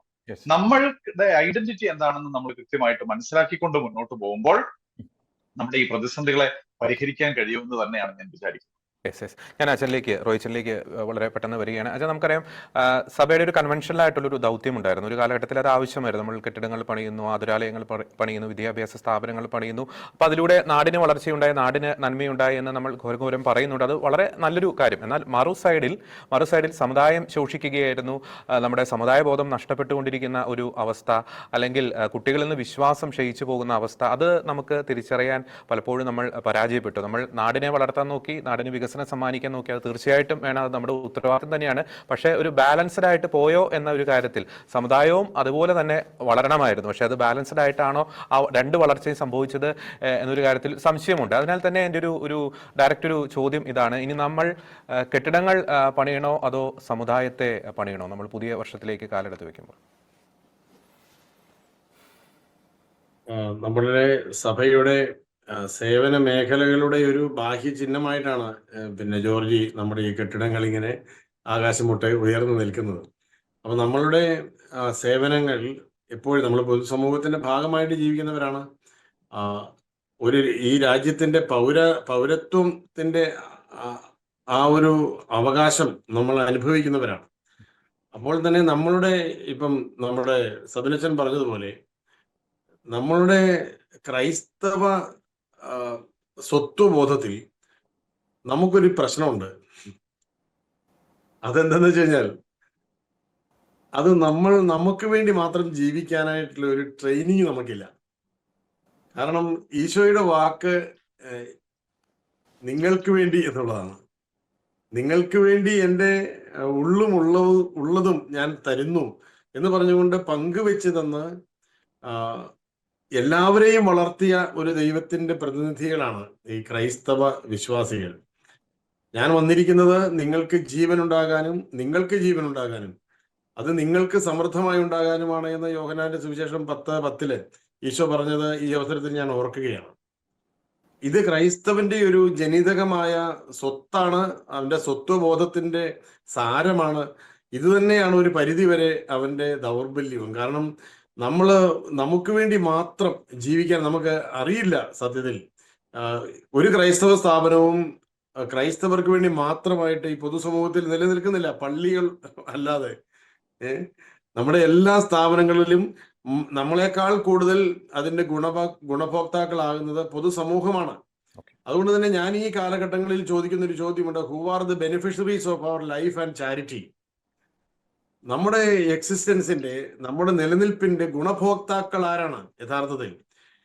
ആ ചോദ്യം ഞാൻ ചോദിക്കുമ്പോൾ നമ്മുടെ സഭയുടെ ഒരു ക്ലർജി ഒരു അന്തരീക്ഷം, അതായത് പുരോഹിത വിഭാഗം, സമർപ്പിത സമൂഹം, ഈ രൂപതകളും സമർപ്പിത സമൂഹങ്ങളുമാണ് കത്തോലിക്ക സഭയിൽ ഈ പറഞ്ഞ വിവിധ കെട്ടിടങ്ങൾ, സ്ഥാപനങ്ങൾ ഉണ്ടാക്കിക്കൊണ്ട് പൊതുസമൂഹത്തിന് സേവനം ചെയ്തത് എന്നത് നമുക്ക് എല്ലാവർക്കും അറിയാം, ചെയ്തുകൊണ്ടിരിക്കുകയുമാണ്. അത് മോശമാണെന്നല്ല ഞാൻ പറയുന്നത്. അതിലൂടെ സ്ഥാപനങ്ങളിലൂടെ നമുക്കത് ചെയ്യാൻ പറ്റുന്നുള്ളൂ. അല്ലാതെയും സ്ഥാപനങ്ങളൊന്നുമില്ലാതെയും നൂറുകണക്കിന് സമർപ്പിതർ, സന്യസ്തരും പുരോഹിതരും രൂപതകളും ഒക്കെ ആരും അറിയാത്ത സേവനങ്ങൾ, എണ്ണാത്ത സേവനങ്ങൾ ഇങ്ങനെ ചെയ്തുകൊണ്ടിരിക്കുന്നുണ്ട്. അപ്പോൾ നമ്മളെ സംബന്ധിച്ചിടത്തോളം നമുക്ക് ഈ സ്ഥാപനങ്ങൾ നിലനിർത്തുക അത് മാത്രമായി ഒരു ലക്ഷ്യമായിട്ട് മാറിയ ഒരു കാലഘട്ടത്തിൽ നമ്മൾ അപജയം സംഭവിച്ചിട്ടുണ്ട്. എന്നാൽ നമ്മളുടെ ഗുണഭോക്താക്കൾ ആര് എന്ന് ചോദിക്കുമ്പോൾ ഈ സഭകൾക്ക് ഇതുപോലെയുള്ള നേതൃത്വം കൊടുക്കാൻ അൽമായ വിശ്വാസികളുടെ കുടുംബങ്ങളിൽ നിന്ന്, നമ്മുടെ സഭയുടെ കുടുംബങ്ങളിൽ നിന്ന് നല്ല മക്കളെ സന്യാസത്തിലേക്കും പൗരോഹിത്യത്തിലേക്കും മാതാപിതാക്കൾ ത്യാഗമായി നൽകിയത് കൊണ്ടാണ് ഈ സഭയ്ക്ക് ഇതുപോലെ പൊതുസമൂഹത്തെ സേവിക്കാൻ വേണ്ടിയുള്ള ഹ്യൂമൻ റിസോഴ്സ് ലഭിച്ചത് എന്നുള്ള സത്യമാണ്. ഈശോ വിളിക്കുന്നത് കൊണ്ടാണ് ദൈവവിളിയെ സ്വീകരിച്ച് നമ്മൾ സന്യാസത്തിലേക്കും പൗരോഹിത്യത്തിലേക്കും നമ്മുടെ ജീവിതം സമർപ്പിക്കുന്നത്. പുരോഹിതരും സന്യസ്തരും സമർപ്പിതരും സിസ്റ്റേഴ്സും പിന്നെ റിലീജിയസ് ബ്രദേഴ്സും, ഇതൊക്കെ ഈ സമർപ്പിത സമൂഹ സാധ്യതകളെല്ലാം നമ്മൾ എവിടുന്നാണ് വരുന്നത്? നല്ല മാതാപിതാക്കൾ, വിശ്വാസമുള്ള മാതാപിതാക്കൾ, ശുദ്ധിയോടെ ദാമ്പത്യ ജീവിതം നയിച്ച കറയില്ലാത്ത വിശ്വാസത്തോടുകൂടി മക്കൾക്ക് സാക്ഷ്യം നൽകാൻ വേണ്ടി ഒരു നോവിഷ്യേറ്റ് പോലെ ജീവിതത്തെ മുഴുവൻ കണ്ട മാതാപിതാക്കളുടെ മക്കളാണ് ഈ സന്യാസത്തിലേക്കും പൗരോഹിത്യത്തിലേക്കും വന്ന് ഓരോ സഭകളുടെയും രൂപതകളുടെയും നേതൃസ്ഥാനത്തേക്ക് വന്ന് വിവിധ സ്ഥാപനങ്ങളുടെ ചുമതല വഹിച്ച് ഈ കെട്ടിടങ്ങളിലൂടെ ഇരുന്ന് ഈ സഭാസേവനം ചെയ്യുന്നത്. ആ സേവനത്തിന്റെ ഗുണഭോക്താക്കൾ ആര് എന്ന് നമ്മൾ ചോദിച്ചിട്ടില്ല, നമ്മൾ ചോദിക്കുന്നുമില്ല. അത് നമ്മുടെ ശൈലിയല്ല. കാരണം നമ്മൾ നമുക്ക് വേണ്ടി മാത്രമാണ് ഈ സേവനം ചെയ്യുന്നത് എന്നൊരു ആശയത്തിലല്ല. ഞങ്ങളുടെ ഫോർമേഷനും അങ്ങനെയല്ല. ഞങ്ങൾ കത്തോലിക്ക പുരോഹിതർ, ഇപ്പൊ സെബിനച്ചനും ഞാനും ഒക്കെ, സെബിനച്ചൻ താമരശ്ശേരി രൂപതയിലെ വൈദികനാണ്, രൂപതാ പരിശീലന ശൈലിയിലാണ് അദ്ദേഹം വളർന്നത്. ഞാൻ CMI സഭാംഗമാണ്. എൻ്റെ CMI സഭയുടെ ശൈലിയിലാണ്, വിശുദ്ധ ജാവറ പിതാവിന്റെ കാര്യസത്തിന്റെ ശൈലിയിലാണ് ഞങ്ങൾ ഫോർമേഷൻ സ്വീകരിക്കുന്നത്. എങ്കിലും ഞങ്ങൾക്ക് ഈ വൈദികർക്കും സമർപ്പിതർക്കും സന്യസ്തർക്കും ഒരു അടിസ്ഥാനപരമായ ഒരു സമർപ്പണത്തിന്റെ കോർ എന്താണെന്ന് വെച്ച് കഴിഞ്ഞാൽ അത് ഈശോയുടെ, ക്രിസ്തുനാഥന്റെ ആ വ്യക്തിത്വത്തോടുള്ള ലയമാണ്. അതിലെന്താണ് പറയുന്നത്? അതിൽ നിങ്ങൾക്ക് വേണ്ടി ഇതാ എൻ്റെ ശരീരം ഞാൻ പകുത്തു നൽകുന്നു, എൻ്റെ രക്തം ഞാൻ പങ്കിട്ട് നൽകുന്നു. അത് 101%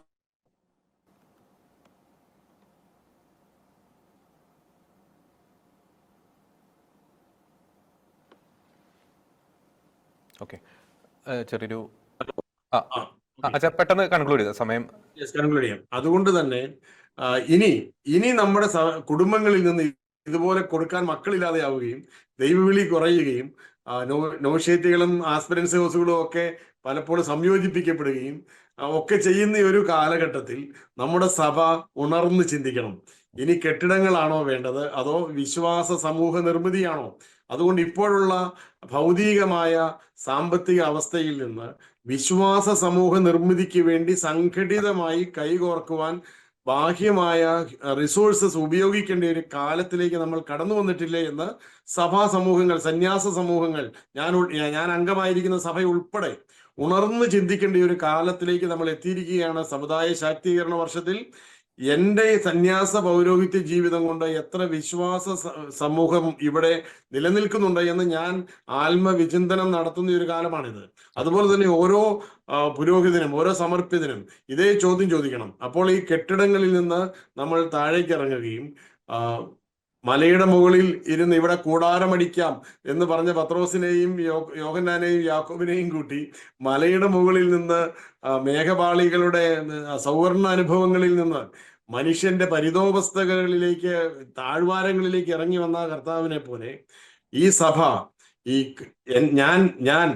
സഭ എന്ന് പറയുമ്പോൾ ഞാൻ ഉൾപ്പെടുന്ന ഈ പൗരോഹിത്യവും സന്യാസവും ഇനി വിശ്വാസികൾ എങ്ങനെ ഇവിടെ ജീവിക്കുന്നു, അവരുടെ അവകാശങ്ങൾ ലഭിക്കുന്നുണ്ടോ, ഇവിടെ അമല് ചോദിച്ചതുപോലെ അതിനുവേണ്ടി പോരാടാൻ ഒറ്റക്കെട്ടായി ഈ കടന്നു വരികയും താഴേക്ക് ഇറങ്ങുകയും അങ്ങനെ വിശ്വാസ സമൂഹ നിർമ്മിതിയാണ് ഇനി അടുത്ത ഒരു കാലഘട്ടത്തിൽ ഈ ദേശ സ്നേഹത്തിന്റെ സമൂഹ നിർമ്മിതിക്ക് ആവശ്യം. ഇവിടെ ഇതേപോലെ സമൂഹ നിർമ്മിതി നടത്തണമെങ്കിൽ ഇവിടെ വിശ്വാസ സമൂഹ നിർമ്മിതിയാണ് തീർച്ചയായും. ഇനി നമ്മൾ പ്രാധാന്യം കൊടുക്കേണ്ടത് എന്നുള്ള ഒരു പുതുബോധത്തിലേക്ക് നമ്മുടെ മനസ്സുണരേണ്ടതും ഈ ഒരു കാലഘട്ടത്തിന് ആവശ്യമാണ് എന്ന് എന്റെ വിശ്വാസം. നമ്മൾ സമയം അവസാനിക്കുന്നെങ്കിൽ പോലും ഞാൻ അമലിലേക്ക് വളരെ പെട്ടെന്നൊന്ന് വരികയാണ്. നമ്മൾ അമലൊരു പോയിന്റ് നമ്മൾ ചർച്ച ചെയ്യേണ്ട ഒരു പോയിന്റ്, നമ്മുടെ സമുദായ ശാക്തീകരണ വർഷത്തിൽ നമുക്കറിയാം ഈ സമുദായത്തെക്കുറിച്ച് ശബ്ദമുയർത്തുന്ന സമുദായ ബോധത്തെക്കുറിച്ച് പലപ്പോഴും പറയുന്നത് ഒരു തലമുറയിൽപ്പെട്ട ഈ മുതിർന്ന വ്യക്തികളാണ് ഈ ഒരു കാലഘട്ടം, കത്തോലിക്ക കോൺഗ്രസ് നേതാക്കളെ പോലെ, സബിനച്ചനെ പോലെ, റോയിച്ചനെ പോലെയുള്ള. പക്ഷേ നമുക്ക് എങ്ങനെയും വളർന്നു വരുന്ന തലമുറ അവരാണല്ലോ. ഇപ്പോൾ റോയിച്ചൻ പറഞ്ഞതുപോലെ ഒരു 10 വർഷം 20 വർഷം കഴിയുമ്പോൾ സഭയുടെ ഒരു ഭാവി അന്നത്തെ നേതാക്കന്മാരാകേണ്ടത് ഇന്ന് വളർന്നു വരുന്ന തലമുറയാണ്. അപ്പോൾ അത് വലിയൊരു പ്രയോറിറ്റി കൊടുക്കേണ്ട ഒരു മേഖല തന്നെയല്ലേ അമൽ, ചുരുങ്ങിയ വാക്കുകൾ? തീർച്ചയായിട്ടും നമ്മുടെ സഭയെ സംബന്ധിച്ചിടത്തോളം ശരിക്കും പറഞ്ഞു കഴിഞ്ഞാൽ നേരത്തെ സൂചിപ്പിച്ച പോലെ പഠിക്കാനായിട്ട് ഈ സഭാ സംവിധാനത്തിന്റെ പോക്ക് എങ്ങനെയായിരിക്കും, എത്ര കാലത്തേക്കായിരിക്കും, അവിടെയുള്ള വിശ്വാസികളുടെ അടിസ്ഥാന പ്രശ്നങ്ങൾ എന്താണ്, അവരെ എങ്ങനെ നമുക്ക് വളർത്താനായിട്ട് സാധിക്കും, അങ്ങനെ പഠിക്കാനായിട്ട് നമുക്കൊരു സംവിധാനം ഇല്ലാത്തതുകൊണ്ട് തന്നെ മറഞ്ഞു പോയ ഒരു വിഭാഗമാണ് യുവജനങ്ങൾ എന്ന് എനിക്ക് തോന്നുന്നു. അപ്പൊ തീർച്ചയായിട്ടും ഈ യുവജനങ്ങളിലെ കൂടുതലായിട്ട് വിവാഹം കഴിക്കാതെ നിൽക്കുന്ന യുവജനങ്ങളെ പറ്റിയുള്ള ആശങ്കകൾക്ക് എവിടെ സഭയ്ക്ക് ഉത്തരം, അല്ലെങ്കിൽ ആ യുവജനങ്ങളുടെ സാമ്പത്തിക ഭദ്രതയ്ക്ക് സംവരണം നിങ്ങൾ നൽകാനായിട്ട്, അല്ലെങ്കിൽ സംവരണ സംവിധാനം ഉണ്ടാകാനായിട്ട് സഭ എന്ത് ചെയ്തു, അല്ലെങ്കിൽ ഈ യുവജനങ്ങൾക്ക് കൃത്യമായിട്ടും ഒരു ഫിനാൻഷ്യൽ ബാക്കപ്പ് ഉറപ്പാകുന്നുണ്ടോ അല്ലെങ്കിൽ ഉറപ്പാക്കുന്നുണ്ടോ, അതിനുള്ള സംവിധാനങ്ങൾ ഇവിടെ ഉണ്ടോ എന്ന പഠനങ്ങൾ സഭ എന്തെങ്കിലും നടത്തിയിട്ടുണ്ടോ? ഇവിടെ കുറഞ്ഞു പോകുന്ന കുട്ടികളുടെ എണ്ണത്തിലുള്ള ആ പ്രശ്നം, അതായത് അതാണല്ലോ ഒരു സഭയുടെ അല്ലെങ്കിൽ സമുദായത്തിന്റെ നിലനിൽപ്പ് എന്ന് പറയുന്നത്. അതിന് പരിഹാരം ചെയ്യാനായിട്ട് എന്ത് പ്രായോഗികമായ നടപടിയാണ് അല്ലെങ്കിൽ പഠനമാണ്, അതിനുള്ള സംവിധാനമാണ്, സാഹചര്യമാണ് ഈ 2026 സമുദായ ശാക്തീകരണ വർഷത്തിൽ ഒരുക്കുന്നത് എന്നുള്ളൊരു പഠനമെങ്കിലും അല്ലെങ്കിൽ ഒരു എന്താ പറയുക ഒരു ചർച്ചയ്ക്ക് ഒരു വിഷയമാക്കിയെങ്കിലും അവതരിപ്പിക്കാനായിട്ട് സഭാ സംവിധാനത്തിന് കഴിയുന്നുണ്ടോ എന്നൊക്കെ ഉള്ളത് നമ്മൾ തീർച്ചയായിട്ടും ഈ തുടക്കം മുതൽ തന്നെ അനലൈസ് ചെയ്തുകൊണ്ട് ഒരു പരിഹാര വിഷയങ്ങളിലേക്ക് പോകേണ്ടതായിട്ടുള്ള കാര്യങ്ങളാണ്. തീർച്ചയായിട്ടും യുവജനങ്ങളിലൂടെയാണ് ഇനി ഈ സഭ വളരേണ്ടത് അല്ലെങ്കിൽ വളരുന്നത്. തീർച്ചയായിട്ടും ഏതൊരു സഭാ സമൂഹമാണെങ്കിലും അല്ലെങ്കിൽ സംവിധാനമാണെങ്കിലും ഒരു രാജ്യമാണെങ്കിലും അവരുടെ പ്രധാനപ്പെട്ട റിസോഴ്സ് എന്ന് പറഞ്ഞു കഴിഞ്ഞാൽ യൂത്ത് ആണ്. അപ്പൊ അവിടെയാണ് ശരിക്കും പറഞ്ഞു കഴിഞ്ഞാൽ അവിടെ വർക്കിന്റെ ആ ഒരു പവർ വരിക, അല്ലെങ്കിൽ ശബ്ദത്തിന്റെ ഒരു പവർ വരിക, അല്ലെങ്കിൽ പ്രവർത്തനത്തിന്റെ ഒരു പവർ വരിക. അല്ലാതെ പ്രായമേറിയവരിലേക്ക് വരുമ്പം അവിടെ പലപ്പോഴും പരിമിതികളിലേക്ക് ചുരുങ്ങുന്നതായിട്ടാണ് നമുക്ക് കാണാൻ സാധിക്കും. അപ്പൊ പരിമിതികൾക്കപ്പുറം നിന്നുകൊണ്ട് പ്രവർത്തിക്കാൻ കഴിയുന്ന ഒരു കാലഘട്ടമായിട്ടുള്ള ഈ യുവജന സംവിധാനത്തെ സഭ എങ്ങനെയാണ് പ്രയോജനപ്പെടുത്തുന്നത്, അല്ലെങ്കിൽ ആ ഒരു സംവിധാനത്തെ വളർത്താനായിട്ടുള്ള സാഹചര്യങ്ങൾ എന്താണ് ഒരുക്കുന്നതെന്നുള്ളത് നമ്മൾ ശ്രദ്ധിക്കാനായിട്ടുണ്ട്. ഇവിടെ നമ്മുടെ സഭാ സമൂഹങ്ങളെ പറ്റി പറഞ്ഞു, അവിടെ സന്യാസ സമൂഹങ്ങളെ പറ്റി പറഞ്ഞു. ശരിക്കും പറഞ്ഞു കഴിഞ്ഞാൽ ഇവിടെ നമ്മള് സ്ഥാപനങ്ങൾ പണിയണം, ഇനിയും പണിയണം, പക്ഷെ പണിയുന്നത് സമുദായത്തിന് വേണ്ടി ആയിരിക്കണം. സമുദായത്തിന് വേണ്ടി പണിയുമ്പോൾ ആ സഭ അംഗങ്ങളിൽപ്പെട്ട പാവപ്പെട്ടവനെയും സമുദായത്തോട് ചേർന്ന് നിൽക്കുന്നവന്റെയും ഉന്നമനത്തിന് വേണ്ടി എന്തെങ്കിലും ചെയ്യുവാനായിട്ട് ഈ സന്യാസ സമൂഹത്തിൽ നിന്നും ഒരു സംവിധാനം ഒരുക്കാനായിട്ട് ഓരോ സന്യാസ സമൂഹമാകട്ടെ, ഇടവക സമൂഹമാകട്ടെ, രൂപത സമൂഹമാകട്ടെ ചെയ്യേണ്ടതായിട്ടുണ്ട്. അത് ചെയ്യാതെ എല്ലാവർക്കും വേണ്ടി എന്ന രീതിയിലേക്ക് ജീവിക്കാൻ തുടങ്ങിക്കഴിഞ്ഞു കഴിഞ്ഞാൽ അവസാനം കൂടെ നിൽക്കാനായിട്ട് ആരുമില്ലാതെ അറ്റുപോകുന്ന ഒരു മരം പോലെ പിടഞ്ഞു വീഴേണ്ട ഒരു അവസ്ഥയിലേക്കാണ് സമുദായം ഇപ്പം പൊക്കോണ്ടിരിക്കുക. കാര്യം രാഷ്ട്രീയപരമായിട്ടുള്ള അടിച്ചമർത്തൽ വരുമ്പം പ്രതികരിക്കാനായിട്ടോ പ്രതിരോധിക്കാനായിട്ടോ സംവിധാനമില്ലാതെ സഭ നെട്ടോട്ടം ഓടുന്ന ഒരു കാലഘട്ടത്തിലൂടെ നമ്മൾ പൊക്കോണ്ടിരിക്കുക. മാത്രവുമല്ല മറ്റ് ആശയധാരകളിലൂടെ ക്രൈസ്തവ സഭാ വിശ്വാസത്തെ പോലും പ്രതിരോധക്കൂട്ടിലേക്ക് ആക്കുന്ന രീതിയിലേക്കുള്ള അമിതമായിട്ടുള്ള എന്താ പറയുന്നത് ഒരു ആശയ പ്രചരണം സാമൂഹ്യ മാധ്യമങ്ങളിലൂടെ നടത്തുമ്പോൾ അതിന് തടയിടാൻ പോലും കഴിയാത്തവണ്ണം നമ്മൾ ദ്രവിച്ചു പോയിട്ടുണ്ടോ എന്നുള്ളത് നമ്മൾ ചിന്തിക്കേണ്ടതായിട്ടുണ്ട്. അപ്പൊ ഇതിനെല്ലാം ശരിക്കും പറഞ്ഞു കഴിഞ്ഞാൽ ഒരു പരിഹാര മാർഗമാക്കാനായിട്ടോ ശക്തമായിട്ട് മുന്നോട്ട് പോകാൻ കഴിയുക ഇവിടെയുള്ള യുവജന സമൂഹത്തിന് മാത്രമാണ്. അപ്പൊ എന്തുകൊണ്ടാണ് അവർ മടി കാണിക്കുന്നത് അല്ലെങ്കിൽ പിന്നോട്ട് വലിയുന്നത്? അതിനെപ്പറ്റി പഠിച്ചുകൊണ്ട് ആ സമുദായത്തെ വളർത്താനായിട്ട് അല്ലെങ്കിൽ ആ വിഭാഗത്തെ വളർത്താനായിട്ട് അല്ലെങ്കിൽ ഇനി വരുന്ന കുട്ടികളിലെങ്കിലും ഒരു സമുദായ ബോധം ഉണ്ടാക്കാനായിട്ട്, സമുദായം നിലനിൽക്കേണ്ട ആവശ്യകതയെപ്പറ്റി, ചരിത്രത്തെപ്പറ്റി ആത്മാർത്ഥമായി പ്രഹസനമില്ലാതെ പഠിപ്പിക്കാനായിട്ട് സഭ, സമുദായ സംഘടനകളും സന്യാസ സമൂഹങ്ങളും മാറേണ്ടതായിട്ടുള്ള ഒരു കാലഘട്ടത്തിലൂടെയാണ് പൊക്കോണ്ടിരിക്കുന്നത്. അതിന് തീർച്ചയായും നമ്മൾ നമ്മുടെ സൺഡേ സ്കൂൾ സംവിധാനത്തെ ആദ്യം തന്നെ ശക്തിപ്പെടുത്തണം. അതായത് ലിബറൽ പഠനങ്ങളെക്കാൾ ഉപരിയായിട്ട് സഭയെപ്പറ്റിയും സമുദായത്തെപ്പറ്റിയും ആത്മാർത്ഥമായിട്ട് പഠിക്കാൻ കഴിയുന്ന രീതിയിലേക്ക് കുട്ടികൾക്ക് ഉതകുന്ന അധ്യാപകരെ ലഭിക്കുവാനായിട്ട്, നല്ല പഠനമുള്ള അധ്യാപകരെ വാർത്തെടുക്കാനായിട്ട്, ഒരു ക്വാളിഫിക്കേഷൻ ലെവലിലേക്ക് അധ്യാപകരെ കൊണ്ടുവരാനായിട്ട് ഒരു സംവിധാനവും ആ അധ്യാപകർക്ക് വേണ്ട കാര്യങ്ങൾ ഒരു ബാക്കപ്പ് സപ്പോർട്ട് കൂടെ ചെയ്യുന്ന ഒരു സംവിധാനവും സഭാ സമൂഹത്തില് ഉയരണം എന്നുള്ളതാണ് എനിക്ക് പറയാനുള്ളത്. തീർച്ചയായും സമയപരിമിതി മൂലമാണ് ഇടപെടുന്നത്. സമയം അതിക്രമിച്ചിരിക്കും. തീർച്ചയായിട്ടും അടിയന്തര പ്രാധാന്യത്തോടെ ഇടപെടേണ്ട വിഷയങ്ങൾ തന്നെയാണ് ഈ ഒരു ഷെക്കേന ബിഗ് ഡിബേറ്റ് ചർച്ച ചെയ്ത് 2026 സമുദായ ശാക്തീകരണ വർഷമായിട്ട് ആചരിക്കുമ്പോൾ സമുദായ നേതൃത്വത്തിന്, സഭാ നേതൃത്വത്തിന് ഈ ഒരു ചർച്ച ഒരു റെഫറൻസ് മെറ്റീരിയലായിട്ടൊരു പഠന മാറ്ററായിട്ട് മാറട്ടെ എന്ന് തീർച്ചയായിട്ടും ആശംസിക്കുകയാണ്. തീർച്ചയായിട്ടും ഒരു കാര്യം വളരെയധികം ചിന്തിക്കുക, റോയിച്ചൻ പറഞ്ഞതുപോലെ ഒന്നിച്ച് വളരണോ അല്ലെങ്കിൽ എന്താ പറയുക ഒറ്റയ്ക്ക് വളരണോ അല്ലെങ്കിൽ ഒന്നിച്ച് ഒടുങ്ങണോ, ഈ ഒരു ചോദ്യം നമ്മളോടാണ് ചോദിക്കേണ്ടത്. ആദിമ ക്രൈസ്തവ സഭ സമൂഹത്തിന്റെ ചൈതന്യത്തിലേക്ക് കേരളത്തിലെ ക്രൈസ്തവർക്ക് മടങ്ങി വരാൻ സാധിക്കട്ടെ എന്ന് ആശംസിക്കുന്ന ഈ ചർച്ചയിൽ വളരെ സജീവമായി പങ്കെടുത്ത ഫാദർ സബിൻ തൂമളിൽ, ഒപ്പം തന്നെ ഫാദർ റോയ് കണഞ്ചിറ CMA, അമൽ ശ്രീയക്, 3 പേർക്കും നന്ദി.